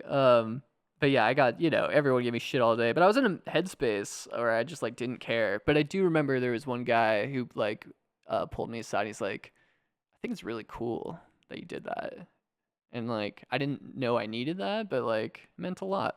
Yeah, what a nice guy. Yeah. I remember like crying my eyes out, like fucking like buzzing all my hair off once in my 20s. I think when I was like 25. Interesting. Write in the comments below if you ever Yeah. cut all your hair off when you were really I depressed. mean, it's fun. It feels good. Yeah. Feels like you're doing something. You know, they say like I remember after Andrea and I split up, I went I I had this moment where I had very very long hair. Like I think I hadn't cut it for like 3 years, and I went to go cut it, and the person was like, "Are you sure?" And I was like, "Yep, I'm sure." And they cut it off. I just got like a buzz cut, and it just felt so good because it feels like. And people say shit about this, like, you know, you like your hair holds memories, your hair holds trauma. Do I really believe that? I don't know. I don't. Maybe a little bit. Yeah, probably. I don't know. Like, there's something probably to that. You know, like the like chemical composition of your body, and then I like. But it felt so good as like a I think symbol. it's expression, right? It's Yeah. exerting will over your life, you know? And then my hair started growing back, the curliest it's ever been, and now I have like. I would describe my hair as curly. I used to say my hair is wavy. Now my hair is like curly. Interesting. Yeah, it was wild. It grew back darker and curlier. Damn, dude, your metamorphosis. I'm a your new coming guy. of age story. And the funny thing is, have I told you about this? Like, since I had, so this has been like over the last 2 years. I think about this. I think I cut my hair at the beginning of like 2024, like February of 2024, maybe. Yeah, and like my hair grew back, and I had curly hair, and never in my life never in my life have I been talking to like a woman and could tell that she was like into me until after I had curly hair. Hell yeah. Cut that out, dude. No, Cut that keep out. it in. Keep it in. Yeah, I think we're at the Rocky Horror show, Yeah. and who is it? Is it Craig who isn't there? Someone's not there. Craig's not there. I do also love Brad is chilling there in like a wheelchair, and he's like, "No, all that shit they say about LSD and health class isn't true. You're fine, Charlie." And I kind of wish there had been more of this because I kind of love how he's like part of their group. Yeah, as we don't get well. much Brad in the movie. And he really. seems like nice. You get to a lot like, of Brad in the book. I remember. Yeah. Seems really nice to him and shit, and like Yeah. also drawing upon the connection that he played with his brother. But that felt like a nice little aside moment between the two of them, you know. Absolutely. Charlie is going to be in the show. Well, they asked Brad, and he's like, "Nope, I'm not gonna do that. And then they they're just just like, say, Charlie, take off your clothes. Take off your clothes." Yeah. Yeah, this whole scene's wild. Having to act out like the extremely Yeah, Sam puts explicit love his scene. hands on her breasts. Yeah, for like a full minute or two, and he's just dumbfounded. Oh, he seems low key stoked. Oh, he's in heaven. Yeah, absolutely. High school kid touching boobs? Come on. And yeah, we got the Sadie Hawkins coming up. Yeah, we never 'cause- had the Sadie Hawkins dance at my school. At my school, we called it Tolo. Hmm. And actually, Maybe this we- is maybe my we- high school girlfriend who I lost my virginity to. We lost our virginity together. Oh, And yeah? we had a very messy relationship. This is the same person who encouraged me to pursue my relationship, like become friends with my sister again. She asked me to Tolo. Nice. And I remember Josh Kipperstock told me like, dude, I had been in Peru, I think, over winter break, and Josh was like, this girl likes you, dude. And I was like, no, dude, because he knew I had a fat crush on her. And it's like, no, dude. The first time I rolled a joint, it was my birthday, my 17th birthday, and she brought joint papers, and we were going to a movie, and she was like, all right, Alfredo, roll the joint. And then my first time I did, and I was successful. It was like, it's so weird thinking about all these things, but like, This was your slow motion moment. but she rolling asked the me, yeah, joint. she asked me, and the way she asked me was, I can't believe I forgot this. This is amazing, dude. This is part This of the reason movie's why I bringing was up all sorts of so memories. in love with her. I'm in class, and they're like, Alfredo, can you come down to the principal's office? And I'm like, oh no, what the fuck did I do? And I'm trying to think about, what did I do wrong? Did I skip class? Like, what did I do? What did I do? You know, like, fuck, I'm in trouble. Like, oh, did they know about this?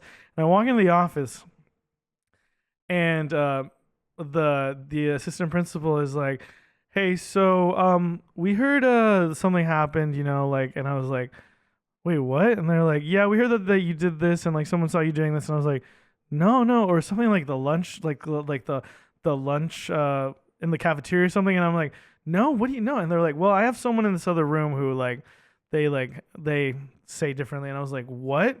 And they're like, "Yeah, so will you come with me?" I'm like, "Okay." And they open the door, and she's standing there, and I'm like, "What is going on?" And she goes, "Will you go to Tolo with me?" Oh, and it had a sign was That's so cute. She had written something and said, "Lean like a cholo," something like that, like some song. And I was like, "Will you go to Tolo?" And she had made me cookies, and we're walking out of the That's really cute. like office, and she leans in and she goes, she goes, "They have weed in them." I'll say it louder for the microphone. She tells me that they're fucking weed cookies, and I was like, I think I'm in love with this person. Yeah, don't blame you. That's great. Yeah, this is, I think, probably the first person ever in my life where I was like, dude, we thought we were gonna get married and shit. Insane, dude. Insane to look back upon. And for all the negatives about our relationship, a lot of very sweet moments in my life. Of course, yeah, that's how it goes. But yeah, Sadie Hawkins. Mary Elizabeth asked him to Sadie Hawkins. I find this whole relationship just so amusing because it just makes so much sense with his character to just not be able to say no because he doesn't want to hurt her feelings. It is weirdly relatable. It is, like yeah. the whole someone going out with someone because they don't want to hurt their feelings. Like I definitely feel like I have seen that before. Yeah. Well, the way that like she just assumes that they're like boyfriend and girlfriend now because they went to the dance together and now he's not gonna say anything about it. Like, yeah, I know, it's insane. It is really funny too. Like the whole her showing up to like the house and the way the mom looks at her and is like, "Oh, you must be Mary Elizabeth." She looks so cute. Yeah, but you get like, Yeah, I mean, yeah, like, she's got the like the alternative asymmetrical girl, like haircut. Yeah, it's Yeah. very funny. yeah. There is a moment at the dance where he goes, Charlie goes and like sort of like comforts Sam because she's like, "Craig didn't want to come because it's like a stupid high school dance," and she's like, "I get it," and Charlie's like, "I don't." She's like, "Thank you." Well, no, I think it's actually he offends her because he's like, I think if he really liked you, he would have come. Because he's basically trying to be like, I would have come. And she's like, thanks, Charlie. I don't think it's like, I think it is like genuine. I think he's like, if he really likes you, you should have come. And I think she says like in a very genuine way, "Thank you." Really? Yeah, my takeaway from that scene was her like, oh, so he doesn't like me, thanks. Okay, we just rewatched that part. And it does kind of look like she's a little pissed off. But good subtle acting too. She's a good like actor. for like a moment, like it looks like she's like genuine, and then she kind of like does the like kind of like look down sort of like head shake thing, and I'm like, oh yeah, no, she hates that. And the next line is of course even worse, where he's like, I'll try not to make you too jealous. Yeah, it's so fucking dumb, dude. Yeah, what a fucking idiot. You're at the dance with her fucking friend. Yeah, all very relatable teenage shit though. Yeah, absolutely. And then they're drinking at Mary's after. I love Mary like setting the scene. She like turns on the fire, puts on some music. Billy, I'd love to teach you about Billie Holiday and foreign films. And I love, oh, this Merlot is really fancy. Yeah, and he's so nervous. I do love where he's like, where are your parents? And she says, they're hosting a cotillion or something racist. They'll be out, they'll be gone all night. It's so fucking funny. And she can tell that he's hesitant, and so she just asks him. And I again, just like really good writing here, where I could totally see just being a teenage boy who's obviously like someone else. But you're not gonna turn down this cute girl in this moment. She's like, "Do you like me?" And she's like, "Well, like, do you like me like that?" And he's like, yeah, yeah." Good stuff. And then she's just like, I can't believe you're my boyfriend. Yeah, and then the parents arrive, and yeah, good stuff. We see her dropping him off at home. The whole thing with the zipper is also very, just zip it up like a normal zipper. And I feel like as a guy thinking about the zipper to a dress, I am just like, is it though? Picture like one of those like really tiny thin like zippers. Yeah. You're like, oh man, fuck. You gotta try to get the notch back in on the zipper. Yeah. Or just like you have to line the fabric just like the right way. Right. Like you have to, Totally, bro. Yeah. zipping up women, am I right? Um, Yeah, we've had sex before. they're in the cafeteria Not with each other. yet. Maybe that's our coming of age story. That's our coming of age story.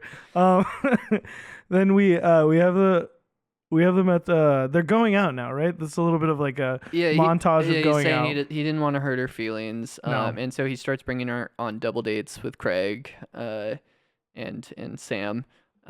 He's tired of touching her boobs. Yeah, he's just like, I can't believe I'm saying this, but I'm tired of touching her boobs.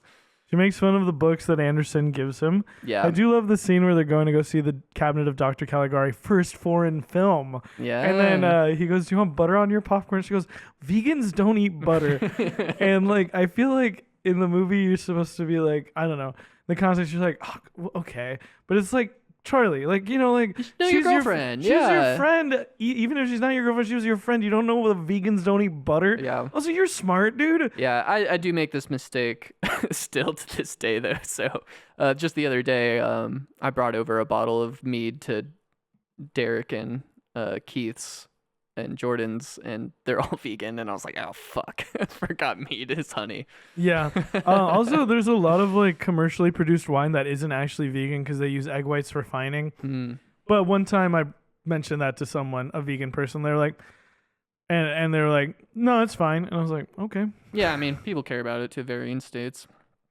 Oh yeah, and then he's like talking about how, in hindsight, I probably broke up with her in the worst way possible, and Yeah. it's like, yeah, that is No, pretty it much was the horrible. worst way possible. There's a scene in that montage too. There's the part where she's just talking to herself on the phone, and he's talking to his parents, and they're like, she's still talking to herself. Yeah, And the dad's like, I need to use the phone. and then he picks up the phone, and he's about to break up with her, and she's like, please don't interrupt me, Charlie. Yeah. And you can see the time. That's where you can see the clock again and like the time Right, ticking by. Right.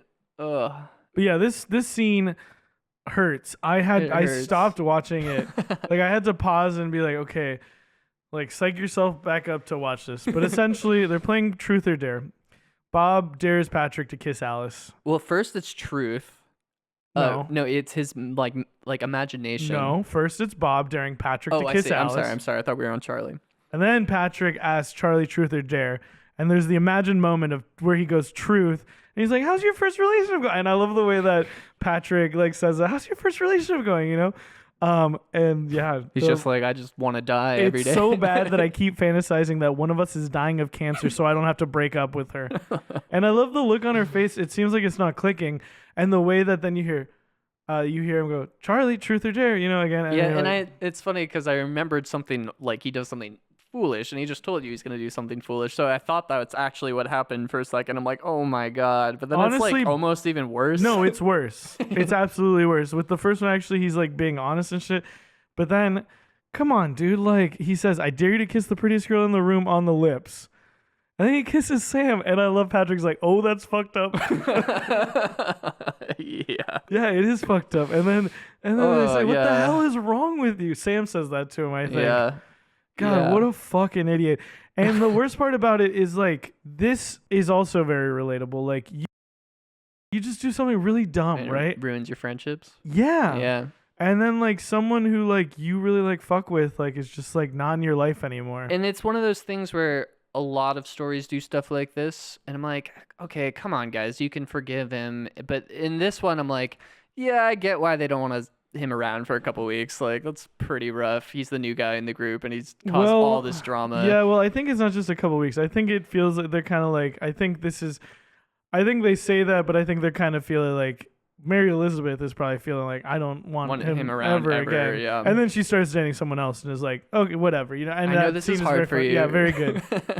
But Patrick then explains, you know, with Charlie outside, Charlie's wanting to go in and apologize, and Patrick's like, no, there's history between Sam and Mary Elizabeth and other guys.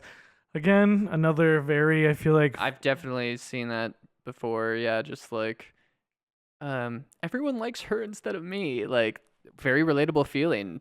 yeah, I mean, I definitely like, I remember I would hang out with you, Cooper, and Juan, and I am the shortest of all of you. And when we were in our like 20s You guys, all these very like handsome guys, and I was always like, and I was always very happy for you that you guys all would receive female attention that way. But I was always just like, damn, dude, like, if only I was a little bit taller, dude. I mean, Cooper was such a fucking lady killer. One time, I posted on a dating profile a picture of me and Cooper together, and Cooper has dreadlocks, or had dreadlocks back then. And this girl matched with me on this site, and she's like, "Are you the one with the dreadlocks?" I'm like, "No, I'm the one next to him," and she just unmatched me. That's pretty funny. That's pretty good. Pretty good. Yeah. Pro tip: don't post your hot friends in the pictures with you on your it just makes on you your look dating bad. profiles. Yeah. Yeah. But very funny, very relatable. Also Juan, very handsome guy. Oh yeah. Juan, Also extremely lady handsome killer. guy. Yeah. Yeah. Happily married now. Happily married. Connor was a bit of a smooth talker back in the day. Yeah. Yeah. Just very charismatic. Well, thank you, sir. You also like you were always very like seemed so very comfortable in all sorts of like social settings. I think because you maybe hung out with so many people that were so much older than you. Well, I think it kind of goes back to that attitude I had after that kind of like dive into drugs where I had this very don't give a fuck attitude. And like, yeah, once I got through the like depressing part of that, the kind of confidence carried through and all the way through high school. Like I was basically peak. It's in like senior year. I was like, yeah, I'm gonna own the world. It's cool. Yeah, it's wild because you were so much more I don't want to say insecure, but you were like much more cautious and like sort of like approach things much more like Oh, I'm definitely more insecure than I was in high school, which is an unfortunate arc. Yeah, unfortunate, but I mean, you were the level of your like hubris was sometimes like Insane. like, I was a little like mad in ways, just like reckless, so reckless. Yeah, dude. I mean, I remember meeting you. You being like, "Yeah, I'm gonna finish high school and move down to LA and I'm gonna be a fucking rock star." I'm like, "Word, dude, sounds good." I also was probably going through some of like the worst shit in my. I mean, all of this stemming from my relationship with my girlfriend from high school. I was having a really hard time processing like everything. I had like gone to go to university and then I had gotten put on academic probation, gotten fucking kicked out and had to move back to like Redmond and shit. So it was just so funny because I felt like the world had just kicked my ass so hard after high school and you're like, I'm on top of the world, baby. And I think that I was both like I was attracted to it for both the reason of being like, I wish I could be like this, but also look at this silly little dude. He doesn't know anything about the world. No, not at all. Good times. Great times. Good times, bad times. I have my share. Diary entry. Yeah, we get that J cut, you know? Yeah. We also have Charlie saying, Patrick telling me, you're probably going to need to stay away for a little while. And Charlie's like, okay. Do you know how long for? And then J cut to the that we have the clacking of the typewriter keys. Yeah, and at this point, it's been 2 weeks, and he's struggling. Yeah, he says that things are getting bad again. Yeah. I think we jumped through a lot of scenes here. He's going to church, flashbacks of when he was a kid. Yeah, we have the Helen crying with him as a child, and then him getting dressed for Easter Mass as well. He tries to call Mary. She's not having it. I think she says it's pathetic how like he keeps trying to like call that because he's calling multiples of them. He's not just calling her; he's calling a lot of them. Yeah, very sad. Also relatable. Yeah, getting called pathetic. Yes. Well, I remember this is super. It was the first time I really got drunk, and this was when I was at that point, like kind of reckless and just gotten my heart broken. And I call her so drunk and so dumb, and I'm just sobbing. And she's hanging out with a bunch of guys, and I can hear them all laughing at me in the background. What? Yeah. Oh my god, dude. They're laughing at that's tragic, dude. Yeah. Good times. Yeah, dude. Oh man. I remember fucking telling dude, this makes me think about telling girls that you like them and then being like, hey, I don't really feel like you. I like that about you, Yeah, totally. I avoided saying that to girls forever. The first time I told a girl I liked her was when I was like 20. Well, when I asked a girl on a date was when I was like 25. Yeah. And she said no, and then I got really sad and I cried and I got drunk at Bar Sue. R.I.P. Bar Sue, no longer there. And then Jacob got mad at me that I was crying at his favorite bar. Yeah, there was another girl. We had a really tense kind of relationship building between us. Knew each other through mutual friends. And one day, I found the courage and I texted her and I was like, I feel like I should tell you, like, I like you. And she's like, oh, well, yeah, obviously we like each other. You kind of just like killed all the like mystique, the mysterious buildup we had going. And I'm like, oh yeah, I guess I did. So now I'm a little more subtle about Jesus it. Christ. No, I know that's like a crazy answer, but I do think there's truth to like that unspoken tension. I think that what people need is clear communication. I think that's always better than anything else. Honestly, clear communication. And I'm not saying you have to be like be mean to people, but I don't know. I just feel like clear communication trumps all. Whatever, mystique, blah blah blah. All that shit's underrated. Clear communication is what I'm here for. I'm very into clear communication once you're like with someone. But I do think there's something to the chase that like everyone's kind of inextricably bound to.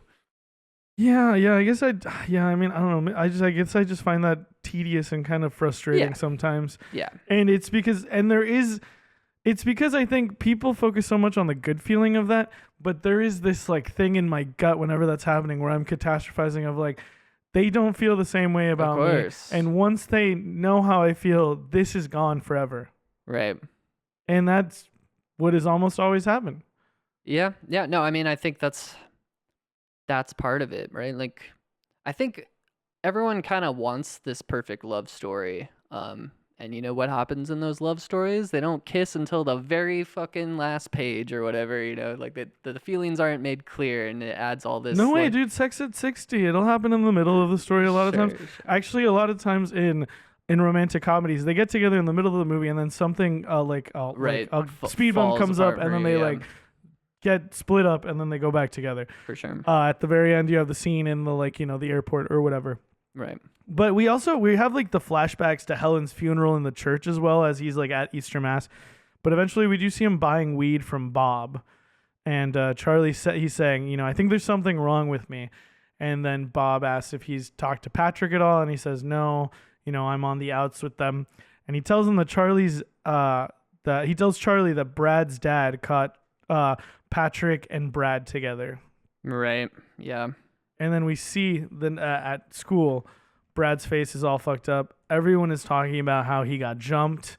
You see this girl is like kissing on him. So I guess he has like some sort of like girlfriend as like I don't know. Cover. Yeah. Yeah. Which is fucked up as well. Yeah.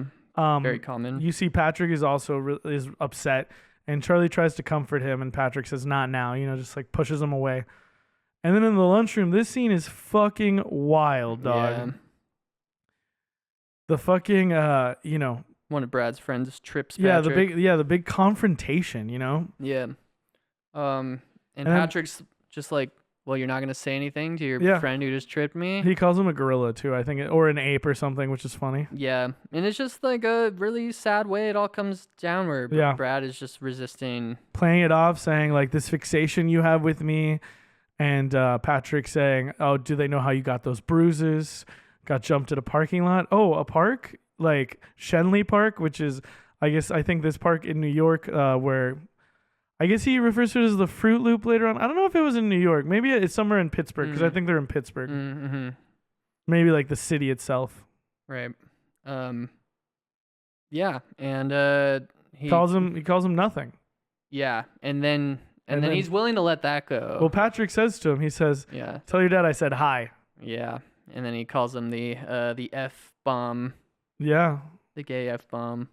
The F slur, as they say. Yeah. And he punches him out, which understandably, like, damn. Yeah, I love Patrick just like swinging on him. It's very satisfying. Yeah. Then they start tussling, but of course the lackeys just start hold Patrick down and start beating the shit out of him.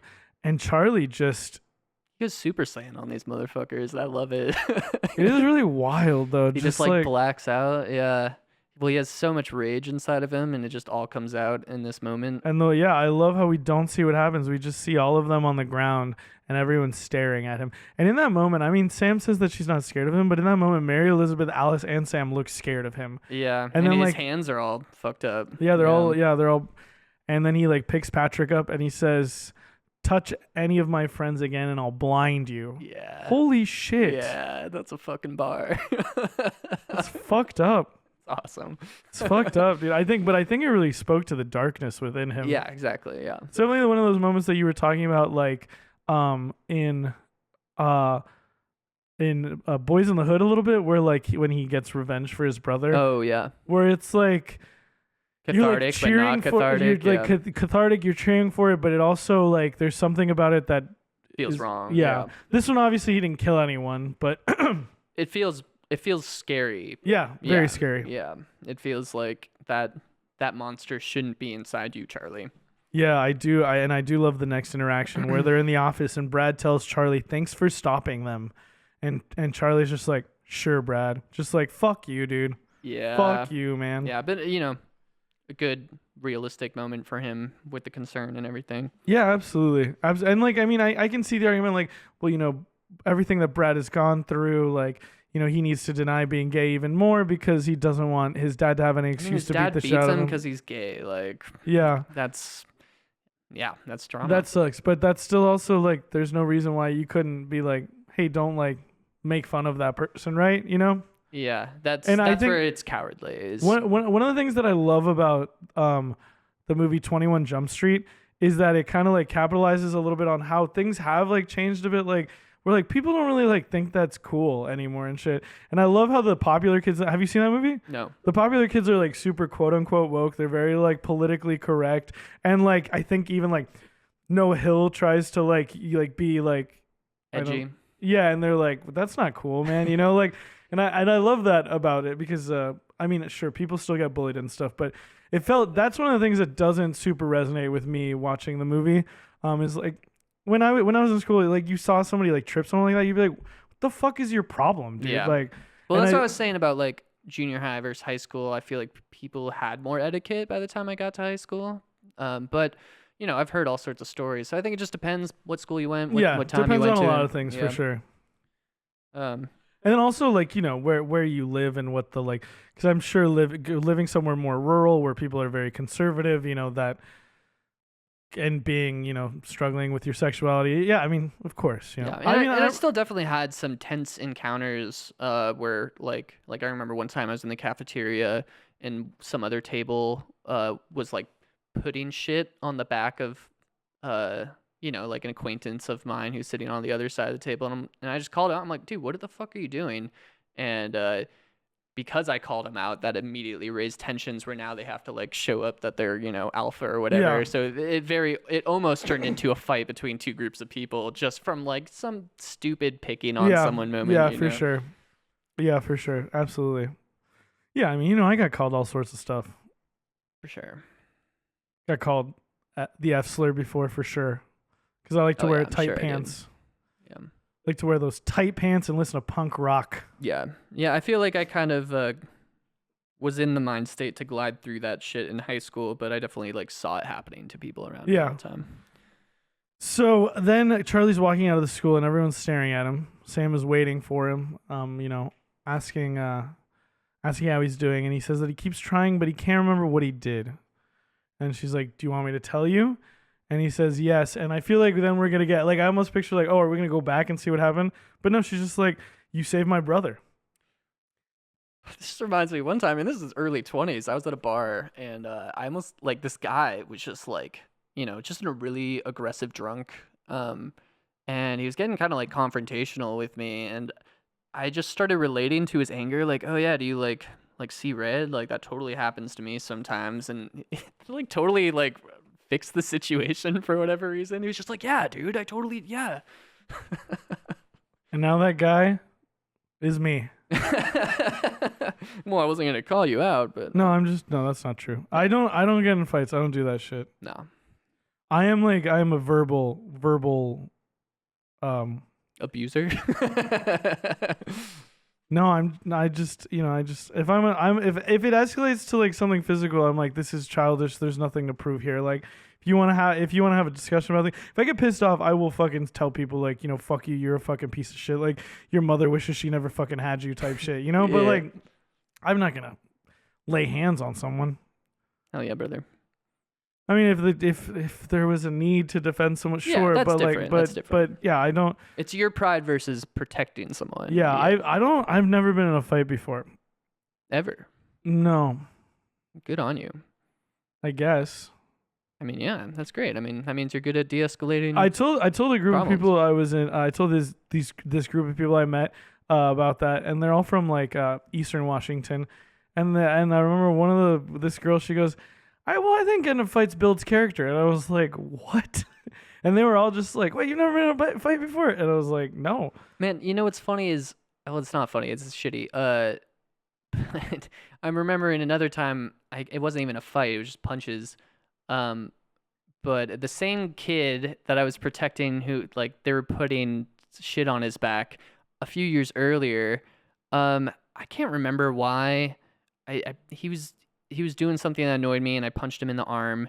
And then at the end of the day, he came up to me and like punched me in the arm like super hard, and I got pissed. And I found him outside after school, and I punched him in the arm again. But he was holding his phone, and his phone fell, and like the screen cracked. And so I walked away, and he came up to me and socked me in the face, and then he broke his hand punching me in the face. That's wild. Yeah. And now that guy is President Donald J. Trump. So I've never been in a fight before, and Juan and I this one time So no one's ever socked you in the face, even? No, I got beat up when I was in like elementary school, but I feel like a fight requires participation. Right. So that's actually the whole being socked in the face thing. That's we were drinking, and I was like, "Yeah, I've never been punched in the face before." And Juan was like, "Oh, well, do you want to?" And I was like, "Sure, dude." So he punched me in the face, and then after he punched me in the face, there was this amazing moment of us both realizing that if he was gonna punch me in the face, I get to punch him in the face. So he punches me in the face, and then immediately I sock him in the face, and then we like sat down and chilled after that. Oh my god, that reminds me of another time. No, one more. No, This is no. ridiculous. So one time I got into an argument with a guy about free will versus determinism. And I was basically saying, like, we don't know, like, if we have free will. And he socked me in the face to prove that he had free will. And then apologized after, saying he lost control because he got angry. And I'm like, damn, that's so ironic. Isn't that wild? Yeah, it is wild. Someone punch you in the face over a philosophical disagreement. She says, "Come on, let's go be psychos together." And then we see that Mary Elizabeth is with Peter now. He's in college with Craig, and they have intellectual debates where they don't sock each other in the face. And then we have the line where she says, "I know this is hard for you." Very funny. Very funny the way that this all turned. I'm just glad you're happy. Yeah. Patrick takes Charlie out to Skenley Park. He says, "You have to see the Fruit Loop at least once." And he tells him this really fucked up story about using a sandwich bag as a condom. Oh, yeah. This is fucking disgusting. Charlie tells the second base Stacy story. It's just like, that's your suburban legend. And then Patrick does a bit of the like what we had earlier. This happened. This is the third time this happened in the movie. Where first time is, Sam says, "Where's Michael now?" or whatever the name of his friend is. Yeah, Michael. Where's Michael now? He shot himself last May. Then we have who's Robert? Oh, he's my dad's boss, And then we have this one, which is like, all right, here's my story. And then it's just the story about me watching my boyfriend get the shit beat out of him, trying to stop his father. And then my boyfriend telling me to get out. And eventually I just leave. Yeah. It was really fucked up. Like, I think when you think about the story and you hear about like what's happened, it really needs to be like, I think this moment where he spells it out, like really helps like put you into his shoes of like him being there and seeing this happen and wanting to help. And how tough it is, because again, it comes back to that guilt, right? And then I left.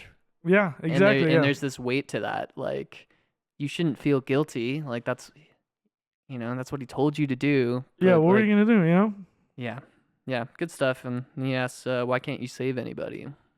Which, again, talking about, that girl I was dating who passed away, and just got me thinking about other friends who passed away, and I'm like, fuck. Damn it.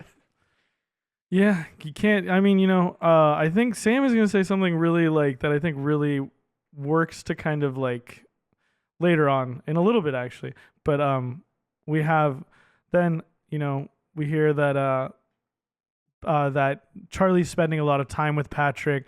Patrick starts out very excited. Well, Patrick kisses Charlie. Oh yeah, that's right. at Yeah, the he end of does the kiss scene, him, and then immediately apologizes, and and then just kind of starts crying. yeah, yeah. And Charlie's like, Sweet "It's okay, moment. dude. Don't worry, man. Like, Yeah. don't worry about it." And then you hear Charlie saying that he spends a lot of time with Patrick. Patrick is very excited when they start the nights, but eventually he runs out of things to numb himself. Yeah. But then Powerful line. Sam gets into Penn State. Yeah. And Patrick can only talk about their futures and going to college. Yeah. Alice got into NYU. Very happy for all our And friends. Patrick went to UW. Yeah, he's going to Which UW is where I went. to be close to the music of Seattle. Speaking of this, is funny because Sam gets waitlisted to Penn State, right? Yeah. And then she gets in, like she has to attend the summer course. I was waitlisted to UW, so I didn't go to UW. But I also didn't want to go there. I wanted to go to Western. That was like my first choice was University of California, Santa Cruz.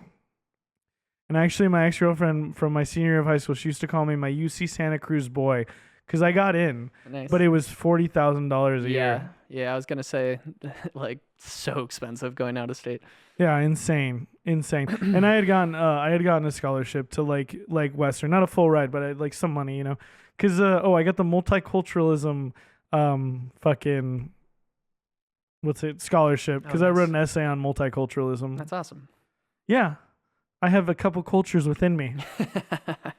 I love Patrick's final prank to paint all the woodshop. It's really good, yeah. Pink. That's great. It's very cute. And Charlie's feeling worse though because everyone's gonna leave. Yeah. He says that he knows that he wishes it was happening to him, and he says that ever since he blacked out in the cafeteria, it's been getting worse, and he can't turn it off like before. Again, being very vague with like what's going on with his mental state. Yeah. And it's not necessary to get specific with it, I don't think. Yeah. Last day of English class. Yeah. Who's going to read for pleasure this summer? We see Charlie is the only one who raises his hand. The fucking bitchy girl who sits to his left looks at him, but we don't see her say anything. She's just disgusted. Yeah. And I love Charlie. I know it's none of my business, but are you going to stay? Because he mentioned that. He was thinking about going back to New York. Yeah, him and his wife like in New York, but he's like, we like it here. I think we're going to stay. And he's like, can I keep giving you books? And he's like, hell yeah, dude, keep giving me books. And he tells him, you're the best teacher I ever had. He also tells him one day, I think you could write one. Oh, that's right. Yeah. Yeah. And then he hugs him. Very sweet moment. And you could tell Mr. like Anderson is a little like, okay. I can't do this. And then he keeps hugging him, and he's like, okay. But then when he leaves, and you just get that like nice smile. He of, just like looks after job him. well Yeah. done. Yeah. Like, that's what being a teacher is about. Yeah, then we have the countdown to the end of school. I love this. Like nostalgia. Like we always did this shit. Yeah. And then they run to go look at the sunset. And he's very happy for them, but he has 1,095 days left. Yeah. Well, I think this is where he says this is his last diary entry here. Or no. There's another one later, I think. Yeah. Yeah. He talks about how his sister broke up with Derek and went stag with their friends to the prom. And we see Charlie's taking pictures of Sam for prom. And then in VO, he mentions that Sam found out Craig was cheating on her the whole time. Yeah. What a dick. And then what a dick. And then at the graduation, I love Patrick going, Charlie's here, time to take a group picture. And then, we see his hat says, nothing hates you. Yeah. Good shit. And I love that, it ultimately took the turn of, he was like, fuck it, I'll own it, dude. Yeah. That's what it's about. That's what a lot of this movie is about, owning it. And then they're at the graduation party.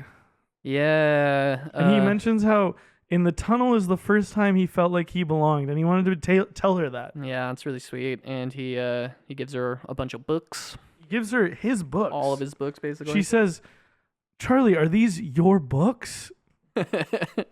Oh, yeah, baby. My books. And then the next scene, man, like a good scene, of her packing and everything. Yeah. He sees that she still has the 7-inch. And he says that soon you'll have new friends. You'll forget about this place, And she's like, no, I'm not going to forget about this place. He mentions the thing about having the hot sticky or whatever the fuck it's called. The sandwich that you have to have when you go to Penn State. Because his brother goes to Penn State, the same school. And Sam tells Charlie that she had lunch with Craig. And that Craig was very sorry, blah, blah, blah. And then he agrees with her breaking up with him for cheating on him. But then she's like reflecting on it and saying, like, I'm driving away. I'm like, why do me and all the people I love like keep choosing these people who like don't really like appreciate us? Like and she talks about how she felt so small. That's come up several times about her feeling small, right? Or and he says the line to her here. He tells her we accept the love we think we deserve. And I love when you have this thing that you've heard in a movie and you're like, this is so good, like I can like listen to it, agree with it. I love the way that she turns it and she's like, okay, then why didn't you ever ask me out? I really Yeah. love the confrontation here. And he's like, well, I didn't think you wanted that. And like I think the unsaid thing is like, we're friends. I don't want to ruin our friendship. And Right. I didn't think that you liked me back. Yeah, I just finished rereading King Killer's Chronicle, and it felt very like Quoth, Denna, just like if you could just clearly communicate this out, so much of this could be avoided, but it's, one of those tragic things, and I love that she's like, well, what do you want though? Like you keep talking about what I want. Yeah. And he's like, I just want you to be happy. And she's like, no, that's not Yeah. a good answer. Yeah, yeah. She also says, you can't keep, and this is the thing that I was talking about, that I was mentioning earlier. You can't put everyone before yourself. You have to prioritize yourself at a certain point. Yeah. And it's like that question of like, how do you save someone? I mean, you gotta put on your mask first. You gotta put on your oxygen mask first. If you're not in a good place, how are you gonna be there for other people? Totally. And I thought that was a really awesome reflection. And of course, he says, "This very I loved it. It was so cute. I loved it. It was very romantic." He says, "You're not small. You're beautiful." And then they start kissing. Yeah. And it's so sweet and it's so lovely. But then there's this moment where she puts her hand on his leg. It reminded me of Berserk a little bit, like the way he like flinches back. Yeah. And she's like, "What's wrong?" And she looks like really concerned, and you are like, "What's going on?" And then you're like, "Oh no, he's just a little excited." Like he's like, "Wow, just like, nervous." Yeah. Yeah. And it's so fucking sinister, dude. Like so. Fuck, man. I'm just like, yeah, what's up with the thigh thing, right? Like, and it's like, this is intentional filmmaking, right? Like, where are we going with this? And then the like fucking prestige like is so heartbreaking. Yeah. And it looks like he's like, I don't know, he like stayed overnight to like help her pack and stuff. Because she also says like, thanks for staying up with me or something like that. I think he just was staying up late after the party to help her pack. But anyway, it's the morning and Sam's leaving. Charlie seems pretty bummed, and we see him remembering her touching his thigh. Very weird. But it feels maybe a little romantic because then she says goodbye. And I love how she says goodbye. And it's not like I'm going to hide, like I'm like into you. I'm going to kiss you like in front of like everyone. And I love like in response to like your whole like, all like this, I don't know, cat and mouse, this like the chase that people have. I kind of love that Sam was a little bit more like, nah, like, be yourself with me. Be 100% like yourself with me. Totally. But I did like that because it would have been easy for them to like share a glance. No, she full on kisses him like, "I love you. I'm gonna miss you. Like you're like one of my best friends," and it's very beautiful. Yeah. But then the flashback to the fucking thigh touching, and then like the truck falling, like pulling off, and then you see his aunt touching his thigh and her saying, "Don't wake your sister." Oh my fucking god! And the way that the way that this is shot, like, starts to like break down, and like the two of him walking down the street, him pulling his tie off, still wearing that fucking suit. It's cool. It's like trippy. It's like well done. It like really helps put you in the state of like, what the fuck is happening, And him back at his home, back at his house, right?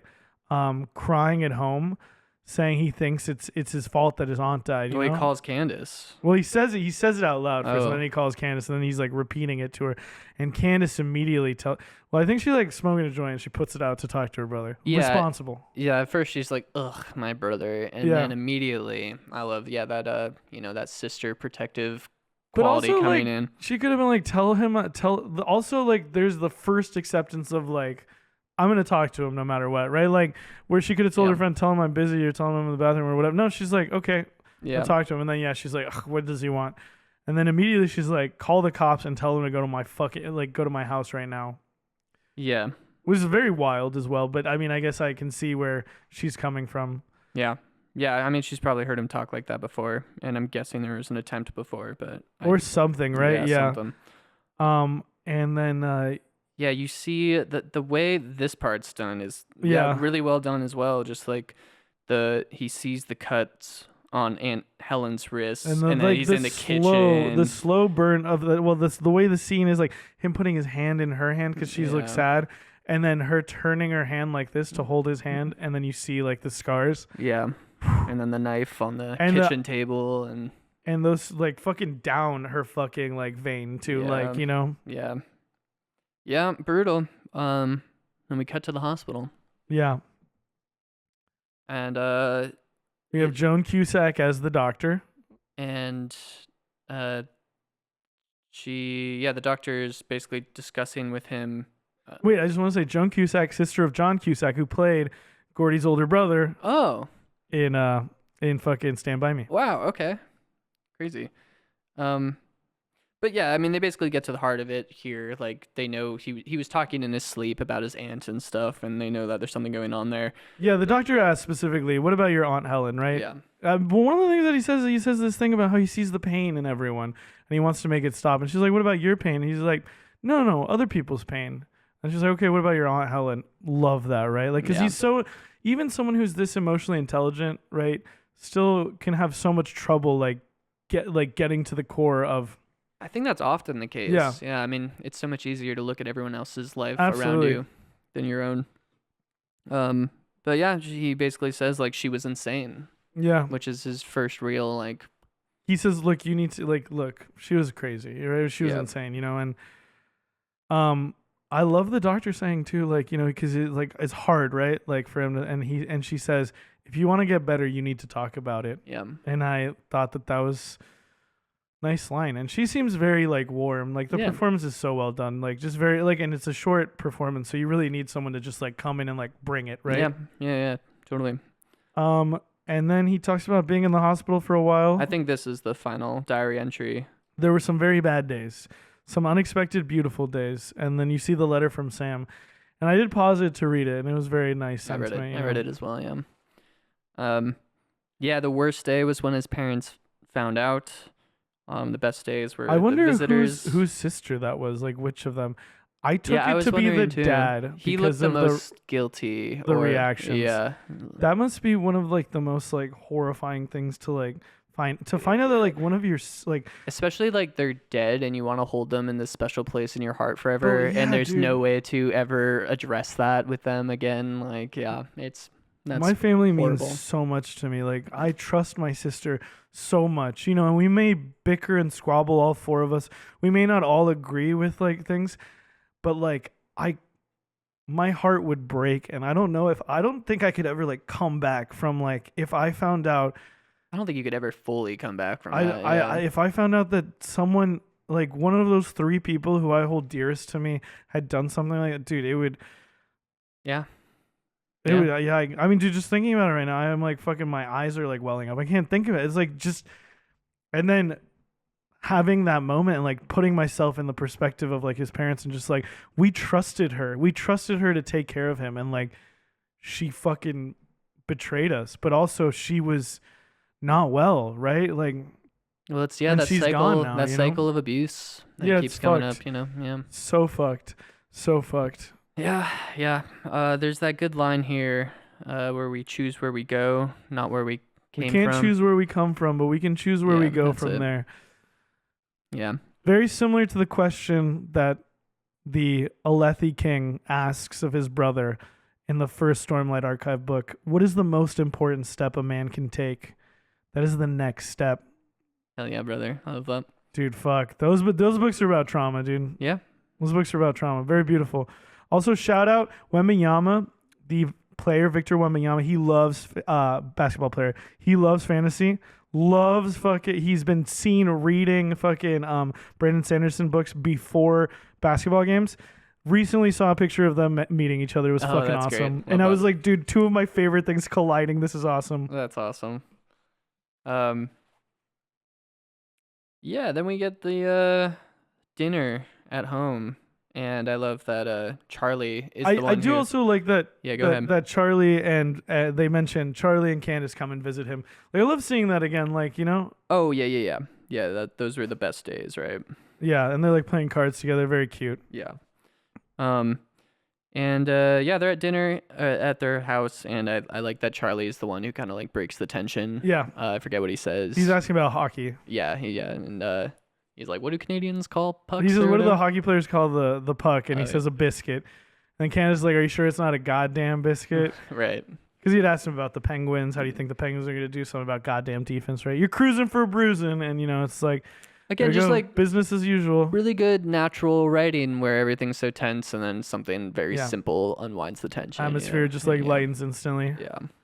And I love, can Charlie come out and play? And the way it's shot, where you see Patrick, and then it pans to Sam next to him, and just like the way that the like frame brightens up with her face in it, and you're just like, it's almost like you're just seeing it through Charlie's eyes, Yeah, right? it's beautiful. Yeah.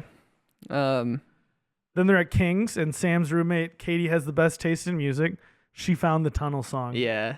It's awesome. I did great setup and payoff here. Yeah, absolutely. Also, like, do you know the lyrics of the song? No. We could be heroes Mm. for maybe something. It's like, we can be heroes maybe for just one day or something like that. Yeah, I'm sure it's in the book. It's good. It's a good song. It's a fun song. I definitely feel like I've seen people do it karaoke a few times as well. Nice. But yeah, this time it's Charlie who crawls out the back of the truck during the tunnel. I do love the way that they look at each other like, dude, he just got out of the hospital, dude. Like, do we? Right. Should And we they're be like, worried? and they're like, no, we trust our friend. Yeah. And I kind of love that, like, sort of moment of both of them, like, nah, like. And he doesn't have to do it the same way Sam does, where he stands up all Titanic style. He's just doing it his own way. He does eventually put his hands up. Yeah. I like that. And yeah, they kiss through the little window in the truck. Very cute. Yeah, very cute. Oh, dude, the lyrics. Wow, dude. Oh no, now we get the last letter, I guess. Where he's talking about he's participating now, Yeah. and that's why it's going to be his last letter. I love the line too where he says, "I can see this moment when you know you're not Yeah. a sad story." Yeah. It's a really beautiful line. Yeah, with all the baggage I brought up, really gutted me. Yeah. We are infinite. Yeah, it's great. Great Cute. ending. Yeah. A little corny, but very cute. Yeah. Dude, so first lines, I will be king, and you will be queen. Though nothing will drive them away, we can beat them just for one day. We can be heroes just for one day. Love it. Yeah, no, but I think it is relevant, relevant to the story, right? Like this sort of Absolutely. like, Rebellious. take it day by day. We can be heroes just for one day, Yeah, man. One day at a time. Try to be a hero every day. Yeah. Just like Himmel the Hero from Free Reign. Hell yeah. I do want to say, Ezra Miller, really, really talented actor. If you need a little rabbit hole to go down, check out his the legal issues section of their Wikipedia. Goodness, yeah. Fredo is enlightening me before we started the podcast. Well, I can't believe how much crazy I shit knew this guy's that like gone into. Ezra Miller was like on the run at one point, had been accused of like sexual assault, harassment, and maybe But it even gets way arrested for weirder than drugs. that. Yeah, no, it is weird. There are delusions of grandeur in here.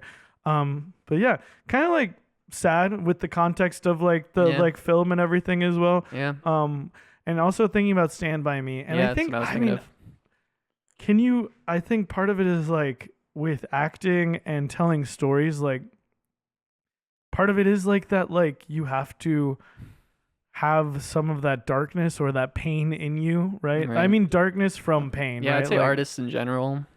Yeah, to be able to like, I don't know, communicate that, right? It's your muse. Yeah, fucked up, Yeah. wild shit. But yeah, definitely check that out. Yeah. So tier rankings. Yeah. Yeah, I was kind of on the fence again with this one, similar to Boys in the Hood, like between a B and an A. I think the way it resonated with me so hard and kind of twisted my guts up, I'm gonna go with an A. Yeah, it's an A for me as well. I think it spoke very personally to me. And I think I love a lot of this stuff, but there are these moments where you're kind of like, It's a bit cheesy, yeah. you're kind of like see the seams of Yeah. it, right? Like Emma Watson's accent. It's Yeah, a good metaphor sure. for the quality of the writing. Okay, that's a little much. No, I think the writing is very good. It's just like It feels YA. It's so like it's a young adult like Well, novel, I right? think what we touched on earlier is the where what it really comes down to is because we don't just have it all through his perspective, they have to say things more blatantly. And when you say things like this deep, this blatantly, it's gonna be cheesy. Yeah. That's a good point. Because I don't remember the book being like feeling cheesy, you know. But Yeah, but I mean, I read it when I was 13, right? So you you know, read it like 20 years ago. yeah, I got to read it again one of these days. Dude, you were reading that book. I was smoking weed for the first time. Hell yeah. I also just love the like fucking like songs. Like a lot of the music is really like up my alley. Like I don't think I've ever knowingly uh listened to the band Cracker before, but their song Low comes on where he's first getting high, like I'm being stoned, and I was like, oh, this song's sick. Yeah. I have to say that whole like I don't know if I've ever knowingly, because man, with the whole okay, I want to talk about this for a second, for a brief second. You know, this whole thing we're talking about, like, I don't want to pretend like I know things that I don't know. So now the flip side is I'm honest with people, and I went to film school. So when I haven't seen a movie, you haven't seen X movie, and it's like, okay, I get it. But it gets so fucking tiring. And I'm like, yeah, I haven't seen it, you know? And then with songs sometimes, like people will be like, or bands like, and I'm like, yeah, I'm not familiar. You don't know this band? You're not familiar with? No, you've heard this song. You've heard this song. And it's like, okay, I've heard this song. But does it matter if I didn't know that I heard this song? I'm just telling you right now. But anyway, Yeah. that's why I was very careful about phrasing that way. Yeah, I'm guilty on both sides of that conversation. So Yeah, for sure. I think that I try more and more. Also, there's Pavement is on this fucking so fucking good. I really do try to be like aware, cognizant of it, because I think because I went to school, like an art school, and I think it's just like this thing about like art where it's like, oh, I know more names of things than you do. Like, who cares? That's not what it's about. It's about sharing, right? yeah. I mean, I think when I have that reaction, it's more like I'm excited by the fact that someone hasn't experienced this. There's different ways to say it, right? Yeah. There is like the like But it comes out like the first part of it is always like, "What? You don't know this?" yeah, it's like why? Yeah, I mean, lots of people don't know lots of things, you know. Absolutely. And it's like, yeah. So when I tell someone about something, they're like, "Oh, I've never heard of that before." I'll be like, "Well, you should check it out. It's very cool." Hell yeah. Yeah, good movie though. I'm glad it exceeded my expectations. Yeah, for sure. Did I say I'm also A? Yes. Also A on it. There's also a song by a band called Bongwater. Nice. Yeah. Isn't that funny? I think I've heard that band before. Ye Old Backlash. Oh yeah. Yeah, great soundtrack. Very cool that the writer of the book got to write and direct the movie. I love that. Yeah, I was looking at his IMDb. He like wrote and directed a movie, like a full-length film in like 1995. Oh, okay. So it wasn't his first one. No, also he apparently wrote Rent. Oh. Like he He did an adaptation? Yeah, he did helped do the screenplay. Cool. Yeah, wild, right? Yeah, I'm curious what other books he did. Yeah, this book has so much baggage for me that it would be a tough reread, but maybe also one of these did days. Screenplay for Beauty and the Beast. He Nice. created the TV series Jericho. And then the movie that he wrote, sorry, I guess he didn't direct it, but the movie he wrote a long time ago. No, he did direct it. The Four Corners of Nowhere. Mm-hmm. That's from cool. 95. You don't hear about many like novelists that are big in the industry like that. I think it's because you're thinking of it like that, but it's really that he is a filmmaker who wrote a book. novel to try and get it made as. Because when you go to film school, they'll tell you if you can't sell a script, write it as a book, because then because people love adapting books. Interesting. Yeah. Yeah, it's like a I don't want to call it a hack, quote unquote, but it's like a thing where Makes sense. Yeah. But it seems like maybe he is like a filmmaker who also happened to write a book. Very successful book. Yeah, and fucking sort of like a generational defying book, really. Yeah. Yeah. Definitely one of those that like in like yeah, I read it what I must have been I don't know. I mean 10 years after it came out and it was still so big or something. Yeah, no, for sure. I mean it came out in 99 and in 2006, 2007 or whatever, 2005, like all that time. It was super popular still. Yeah, he wrote another book called. So he's just written two. He wrote Perks of Being a Wallflower, and then he wrote. I guess this is like a horror book Interesting. called Imaginary Friend that came out in I've heard of this 2019. book. I think that's a really famous book too. It came out in 2019. Interesting. Yeah, it if was that's the book I'm thinking of. New York Times bestseller. Yeah, no, I've definitely heard of that book. Okay, yeah, maybe I should check that one out. Yeah, check it out. But next week I don't want to put the cart before the horse. Next week is probably gonna be my favorite. Probably same. I'm gonna even say next week's movie. There's almost no doubt in my mind I'm gonna give it an S tier. It is my favorite movie of these four. I remember it was beautiful. I watched it around the same time I was doing all the Netflix mail home movies like Mulholland Drive. So probably around the time I was reading Perks of Being the Wallflower, I saw this movie, City of God. Yeah, wow, you saw it much earlier than I did, I think. But I watched it the first time I watched it twice that week. I think maybe even twice within a couple of days each other. Like I watched it and then I asked my sister if she had seen it and she said no, and then we went and we watched it. Nice. It is like, I think I'm not Brazilian. I am Peruvian. You know, we are like next door neighbors. And Rio de Janeiro is not like, and Lima are not the same, but there's just so much about that movie that is, oh man, it's fucking packed to the brim. The thing I really remember is just how beautiful it looked. Yeah, really, really well shot. Really, really lovely coming of age story as well.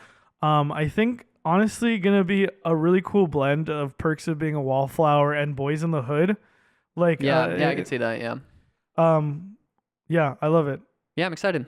Busca pé. You guys, you'll all get to hear all of my Portuguese. Dude, I've mentioned this before. I went when I first time I ever went on tour. 6 weeks in a van, 8 people. 4 of us were my bandmates, and then the other 4 were another band. They're called Orua. They are a psychedelic rock band from Rio de Janeiro. My friend Lei is the main songwriter there. Shout out Joao. Amazing musicians. I really want to go. I mean, Brazil is a huge country, beautiful place.